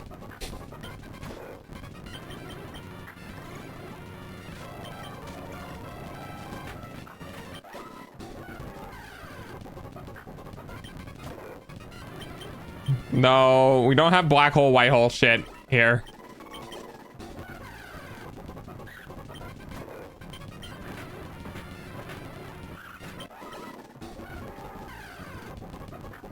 We...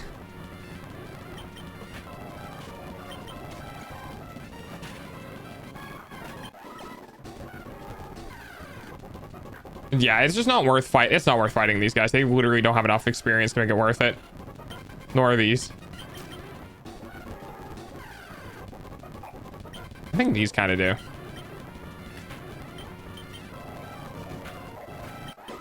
128. It's not bad, but...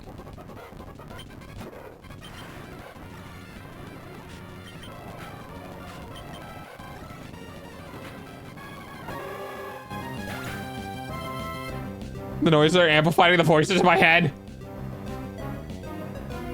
Welcome back. It was going cute like this, but when the Evo, they can at least make it interesting. I agree.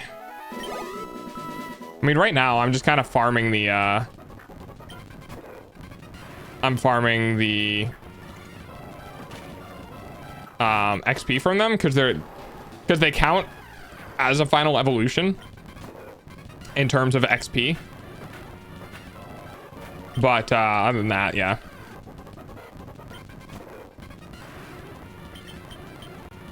I'm not falling for the gulpin' D's nuts joke. If that's what you're trying to make. Yeah. I've been around the block a couple of times. I didn't even realize. Oh, I mean, yeah, gulpin is one of the most forgettable. There's numerous ones in Gen 3. But Gulpin is definitely one of them, especially because they don't really evolve into anything interesting.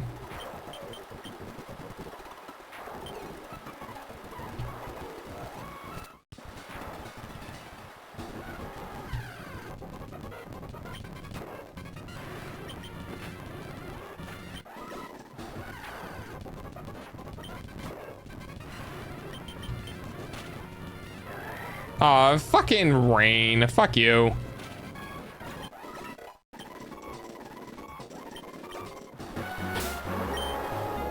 All right, 25.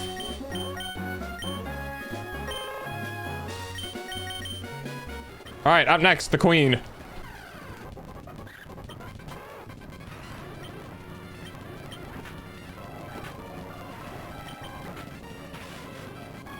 Oh, you suck.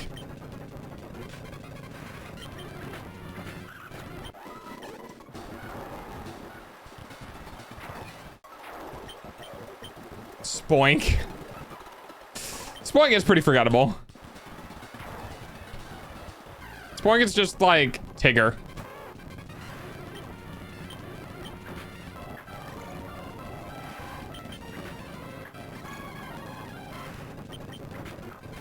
That's fun.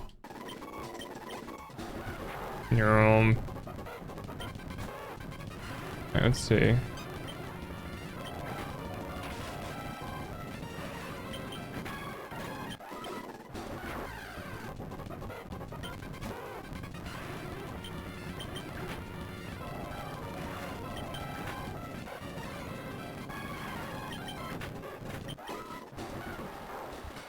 I think the most important annoying part about this is the fact that people just keep using rain on me to reduce the effect of fire type moves.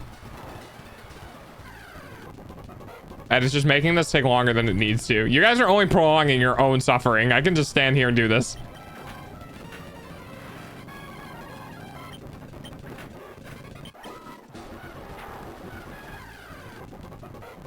Oh god, the Driftwood and kids thing. Dude, some of the Pokedex entries are terrifying. Again with the fucking paralyzed, dude.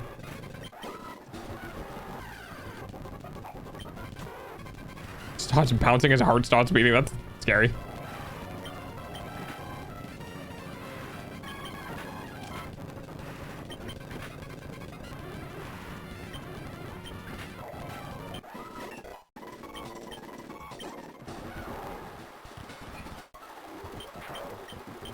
I don't know what Diglett's feet look like.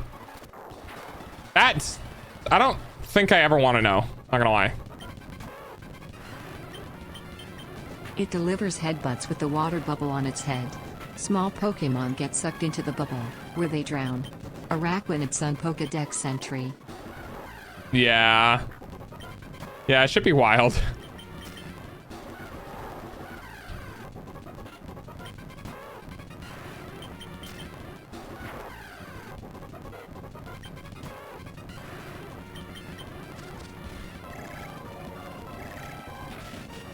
You fucking suck. There's actually just no point in me going back and healing off paralysis.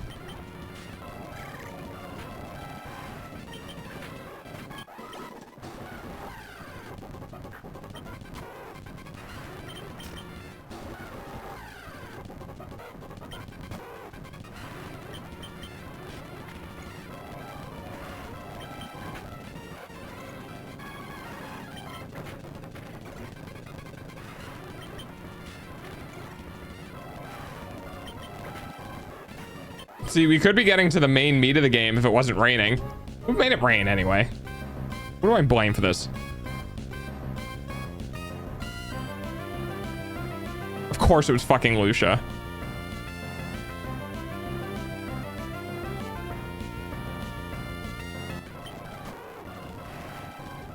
I blame God.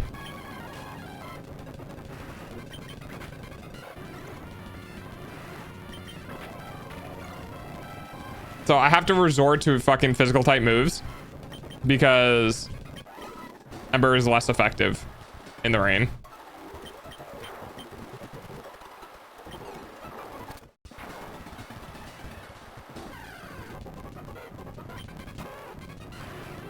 I don't like that it lasts forever though. That's really annoying. Actually, you know what?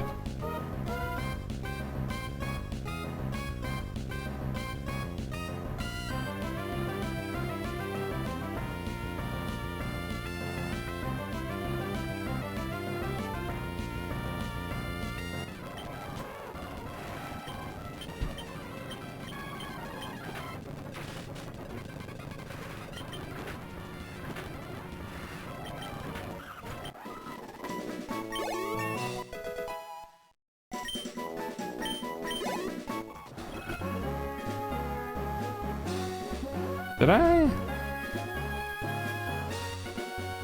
There it goes.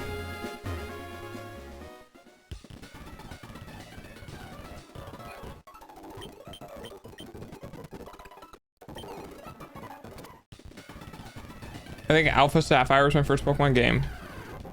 That's probably a good one.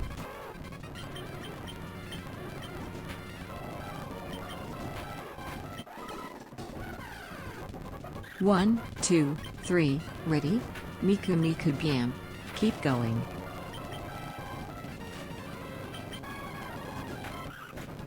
Fucking brain rot. It's all brain rot. It's always brain rot. I swear.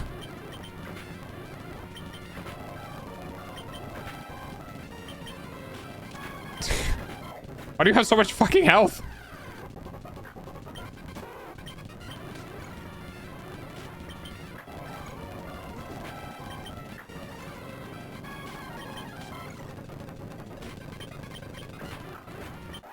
%25 chance, by the way. It's Hatsume Miku. Yeah, it's brain rot because the only reason why people are talking about her again is because she was out of the Fortnite. That's it. It is literally the epitome of this thing is only popular because it got added into popular thing now. I bet you there are a lot of Japanese folk who are just like rolling their eyes so hard they like disconnect their fucking retina. I wouldn't mind if it wasn't for the fact that people and things won't shut up about being Hatsune Miku being in Fortnite. That game is parasitic to my health. Yeah, and I know she's a Japanese cultural icon. She's been around for a long time. She's influenced a lot of things. And then she was reduced to funny haha character in a video game that's played by a bunch of children. At least it's not. At least Hatsune Miku isn't in Roblox. I don't know which one would be worse. First Goku, now Miku. Yep.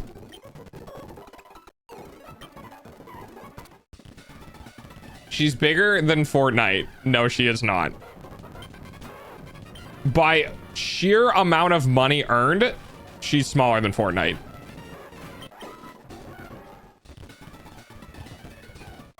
Fortnite is annoyingly massive.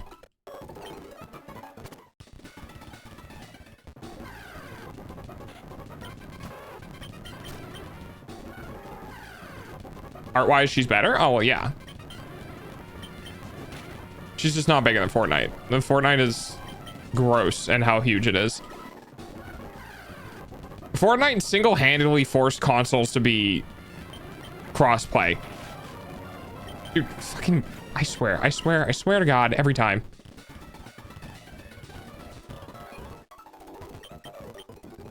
I mean, yeah, but anime's not that big, Lucia, compared to Fortnite. I think you're not quite understanding how massive Fortnite is.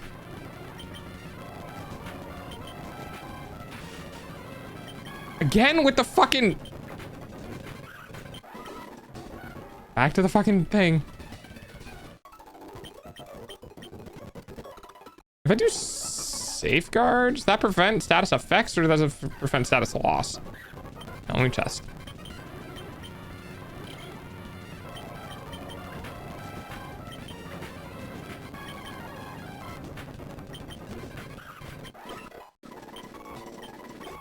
Epic gave us Unreal Engine. Yeah. That's true too.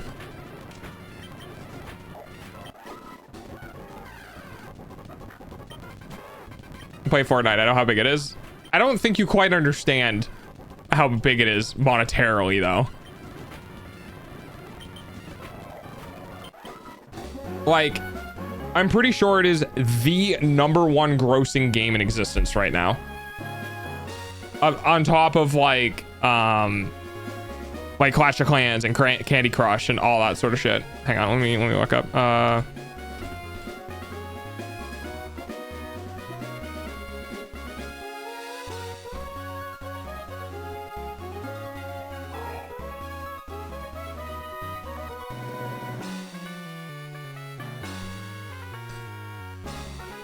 $3.5 billion in revenue in 2023.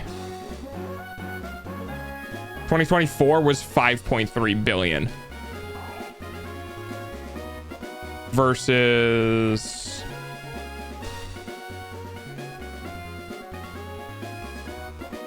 So the entire global anime market was roughly valued at 30 billion. The entire market and everything that encapsulates anything related to anime was about 30 billion. All of it. So Fortnite generated about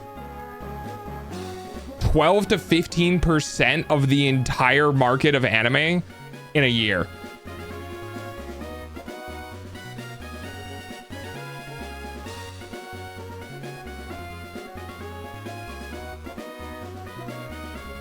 Epic single-handedly popularized battle passes. Oh yeah, that too.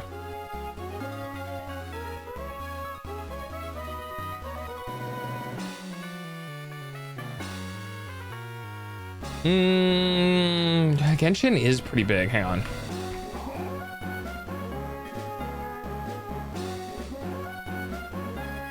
$1.5 billion compared to 3.5 billion. So in the same year, Fortnite got 3 times the amount of money of Genshin Impact.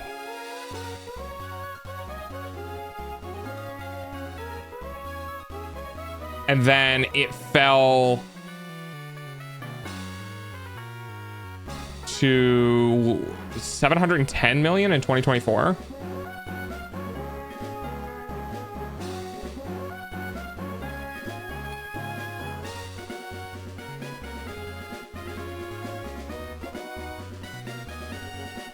It fell off pretty hard.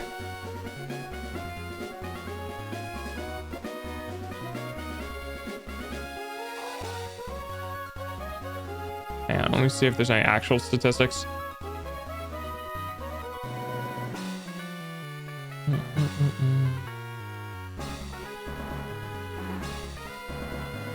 Averages 1 billion every 6 months. So this is from 2022, so it doesn't actually have any good information. But yeah, Fortnite is huge. More money does not equal more players. Holy bright ass light. It is true. Unfortunately, there's just a lot of people who are willing to pay money. We'll do a little more. Genshin versus Fortnite. No, because Fortnite is also on mobile, isn't it?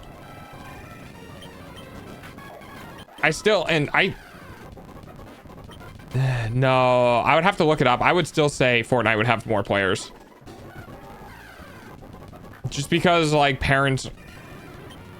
Like, if you walked up to a fucking Midwestern redneck dad and was like, hey, you want your kid to play this funny anime game with all these, like, cutesy characters and shit? They're gonna be like, fuck no.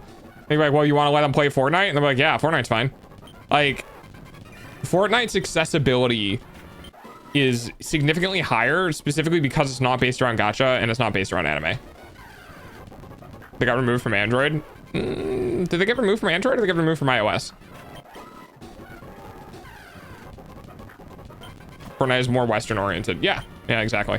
China makes up for half of Genshin Impact's revenue, which is interesting, according to online resources. True, gachas do generate a shit ton of money.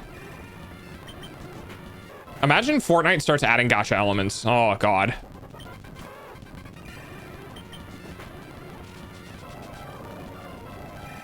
Okay, they're both slots. Yeah, I'm not a big fan of either.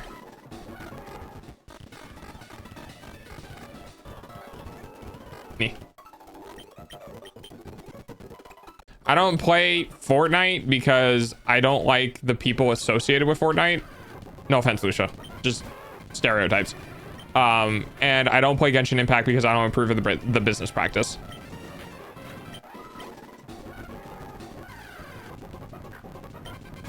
It's a lot of the reasons why it took me a long time to play Undertale.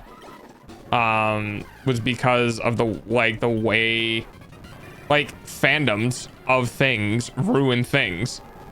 Unfortunately. Fortnite getting, yeah, it probably would. Gambling for something that's can't even be yours. Yeah, it's unfortunate. We're in a very bad timeline.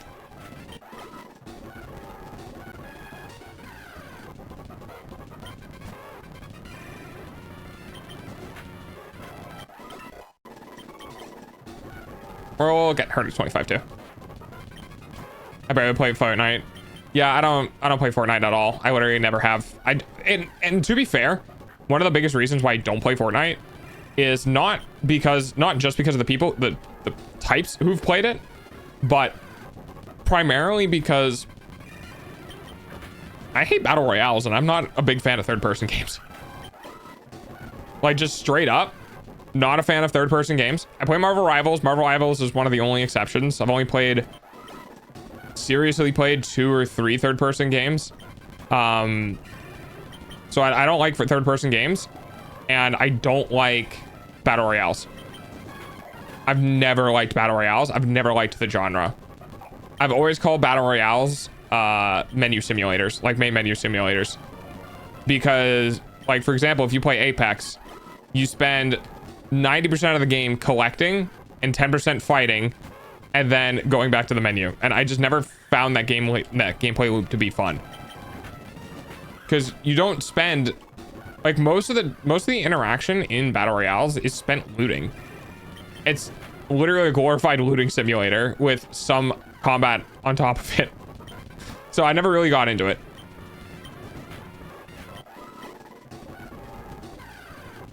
Yes, Genshin is very widely accessible. I need to look back and see what's going on with like, I know Fortnite got removed because they went through a lawsuit with Apple. I didn't think they got removed from Android. I think you can still install it on Android. You can sideload it, but you can't sideload apps on Apple, which means it was effectively useless on Apple, if I remember correctly. Yeah, the social aspects are a whole different story. If you're playing like, it's actually kind of crazy how much the social aspect of video games can change a game's experience, even if you don't like the core gameplay. If the core gameplay is boring and unappealing, but supports good, like,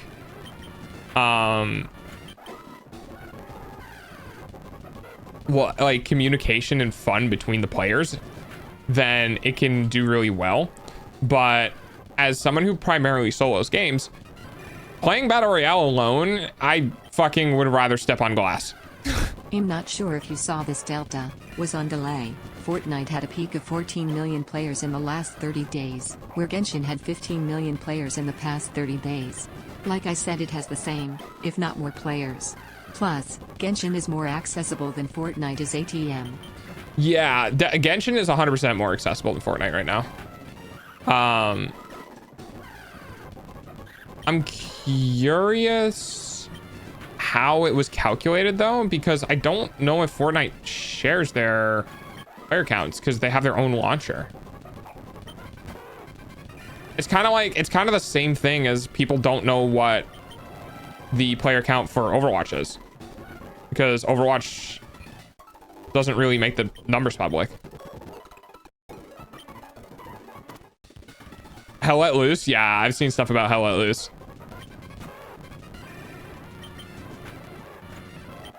Fortnite does show? How does Fortnite show?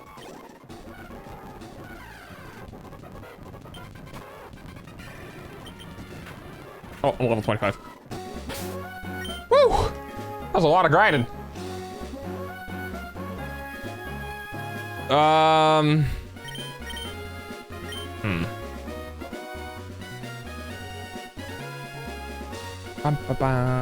me go to the box. When you load into the game, you can see how many players are on a certain map. Well, I mean, yeah, but that's not like average, like, player count. So there's no like public facing, like we all SteamDB has public facing player count, right? Fortnite doesn't have any public facing information from their launcher and stuff like that. It has to be like a in-game thing, because like they can still be a public API that people can hook into.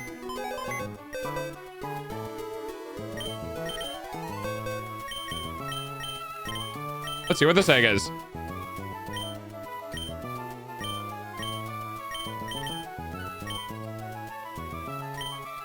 happens if I redeem faint party? God,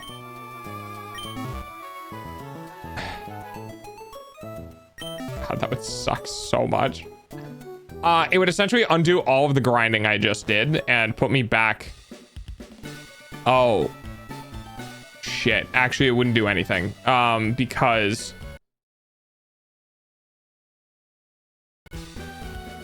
unfortunately, dog forgot to save state after the gym. So normally what it does is I return to the last gym through a save state, but I forgot to do the save state, so I just did the save state. No, it doesn't reset. It just puts me back to the last gym. And so all of my progress between then and now got removed. Okay, now I want to... Okay. Now I want to...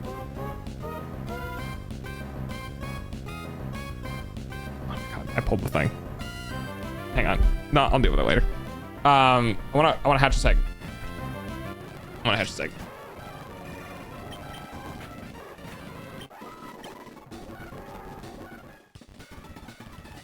Blackout normally, yes, blackout normally means you do need to reset the run. But if I did that, I would never beat it.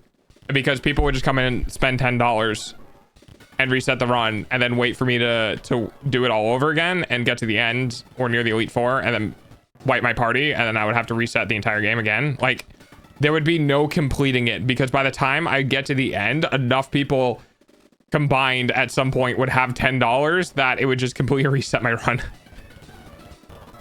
Sounds like a great form of torture. I mean, yeah, but I want to be able to actually complete it.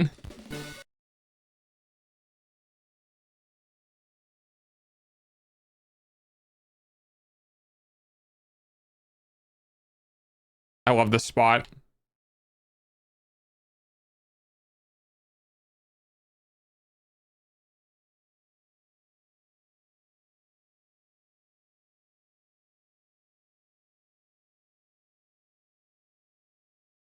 Boy, howdy, this egg is taking a while to hatch, huh? Oh, I fucked up. There we go.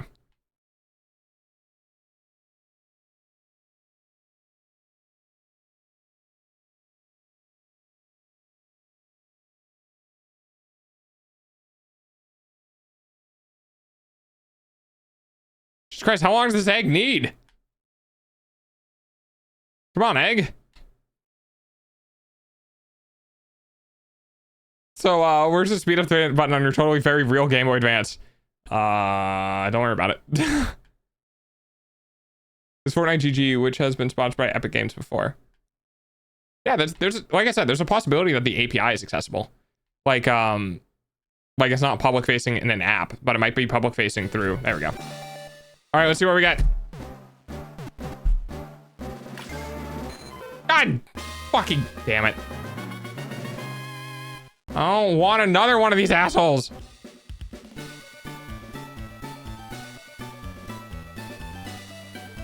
Oh yeah, I gotta go in here. Dude, there's like 300 Pokemon to pick from, and I get another Poliwag?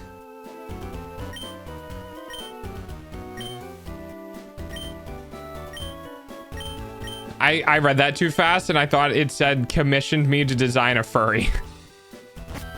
Instead of commissioned me to design a fairy.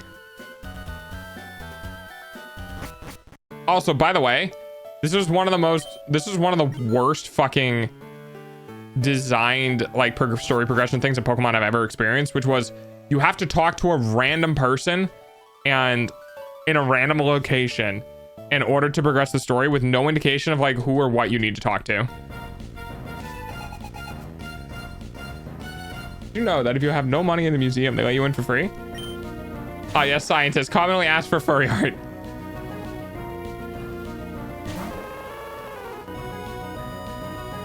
I'm gonna fucking wreck this fish.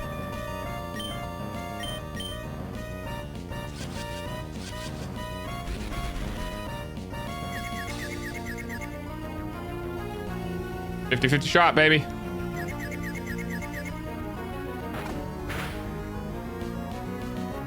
All right, fair enough. I was stuck too back in the day. Yeah, dude, it took me fucking forever. I eventually just resigned. I eventually resigned to talking to literally everyone in the town. Like, I actually talked to just straight up every single person because I could not figure out, like, I couldn't figure out what to do.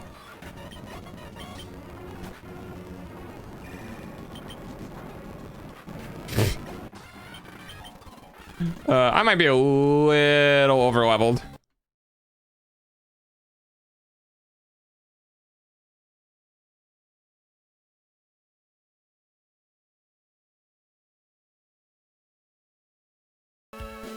Just a bit. The health is of everybody is not a scientist. Very true. I've resorted to Google. I could have, but no, not really. Like at the age and year that this came out, I don't think Google was still popular yet. Hang on.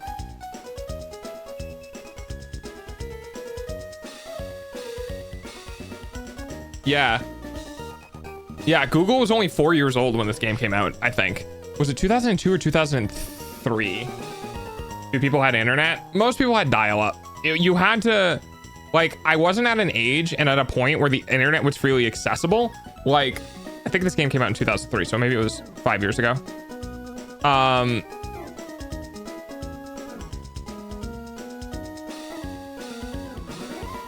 2004.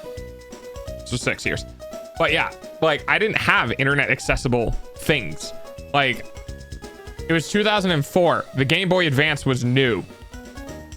Do you think the Game Boy Advance could connect to the internet? No, we didn't have phones that could connect to the internet either. So like if you wanted to go Google something, you had to get on the family computer and it had to ask for permission from your parents and you had to get the passcode and all that sort of stuff.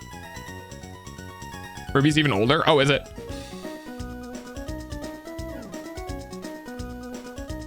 The Venn diagram between furry and scientist is very small. Very true. 2 years? Wait, was it 2002 that it came out? Hang on. Oh yeah, maybe. But I played Emerald. I played Emerald, so.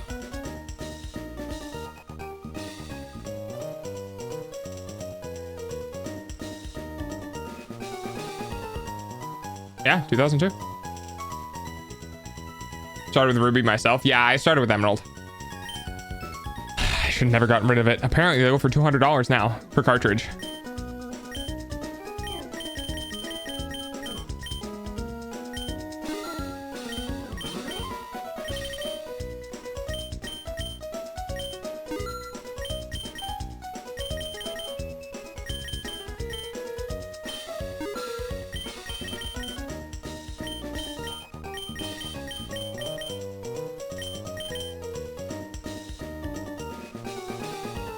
Mine's in Italian.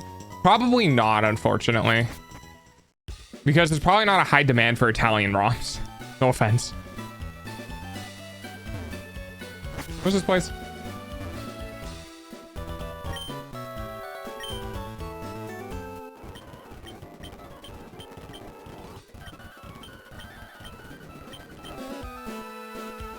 Ah, yes, the shining sun beating in through this roof.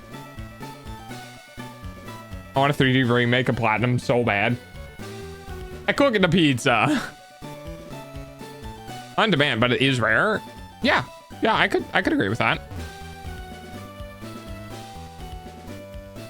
Is there even a gym here I can fight?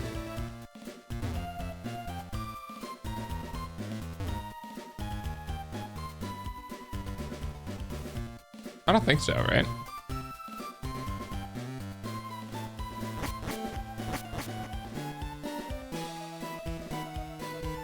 It isn't regional. God, I hate regional lock. It's such a dumb thing. Yeah, okay, there isn't. Oh yeah, this dude. All right, peace, dude.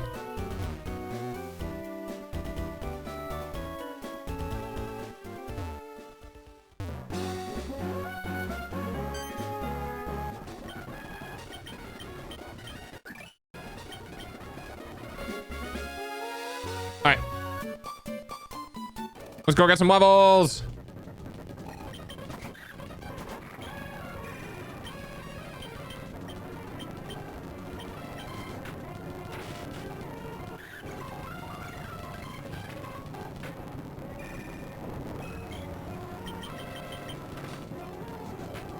Delta Terry's I 3 killed it. minutes left.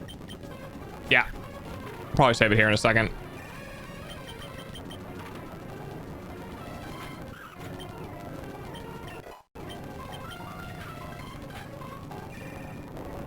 The growth is real.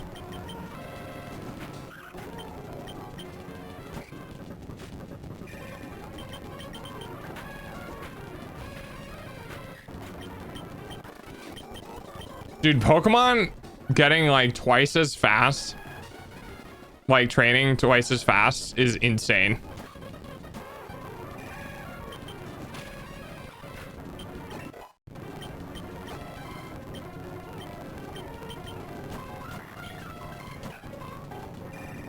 Should be a pretty good amount of XP, right? What?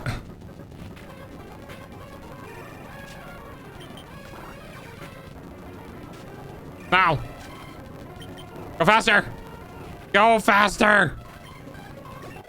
684 boosted is crazy. Just have to... Ah.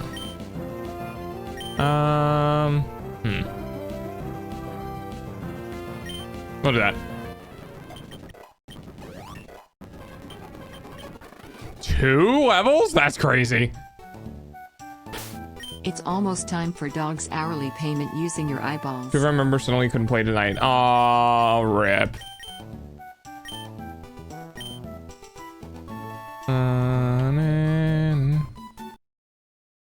Let's see how fast we can do this.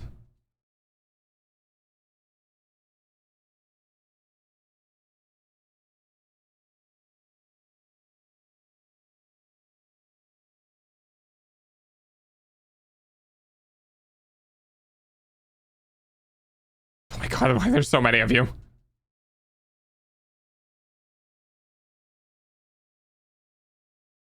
Oh, it doesn't affect.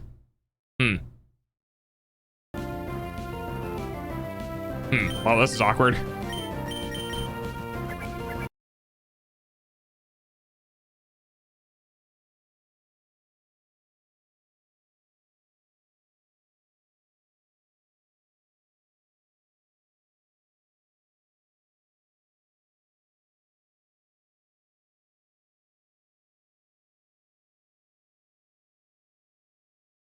I just got paralyzed 3 times in a row. By the way. Jesus Christ, that was terrible.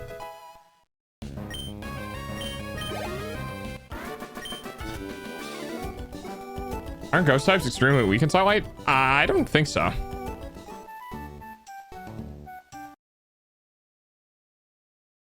And we're gonna go heal, and then we'll save. I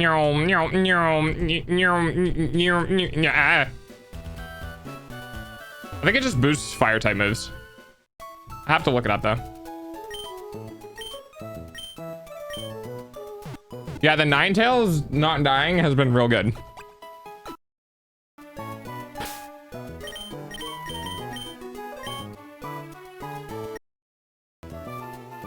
The fact that the time it takes to save the game, like, watch this. You guys ready? Watch this. Save. All right, here we go. Saving the game. Overwrite. Saving. Still saving. And then it's saved. Right? Watch this. Save. Would you like to save the game? Yes. Okay, here we go. Saved. The fucking save function in the game is time-based. It's not actually like execution-based or how long it really takes to save the game. It's time-based.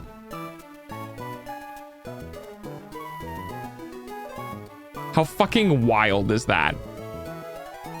Is it because the clock, like the CPU process is so slow by base that's literally how long it takes? Why doesn't it save like that every time? I have no idea. I have no idea. I already got 2 fan art pieces. I already drew 3 hours ago. Nice. Do I still have it? I do not have the link anymore.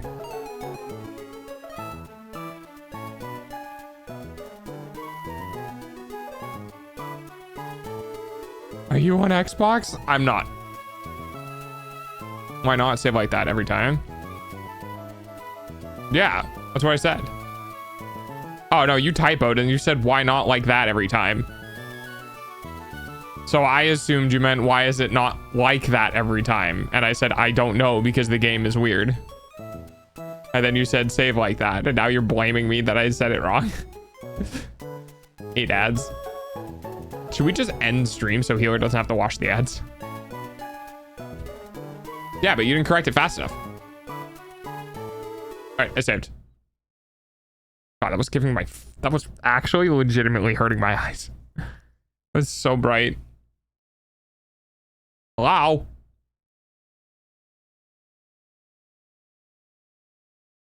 Thank you. Okay. All right. We're going to go ahead and shut down crowd control.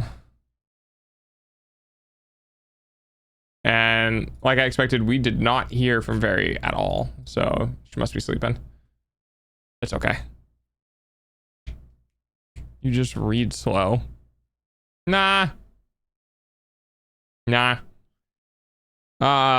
Anyway, we're going to go ahead and end stream. I'm super hungry. I want to lay down and I want to decompress. So if you guys could let Healer know that I am ending stream because they are currently stuck in ad hell. Go ahead. But yeah, I'm gonna end stream. We'll be live again tomorrow. We'll see if Fairy's around for tomorrow. We could do the D&D thing then, or we can continue doing the Nuzlocke. We'll see. That is a problem for tomorrow's dog, not today's dog. Today's dog is gonna go now. Have a wonderful time. Goodbye, everyone. Holy shit, we're getting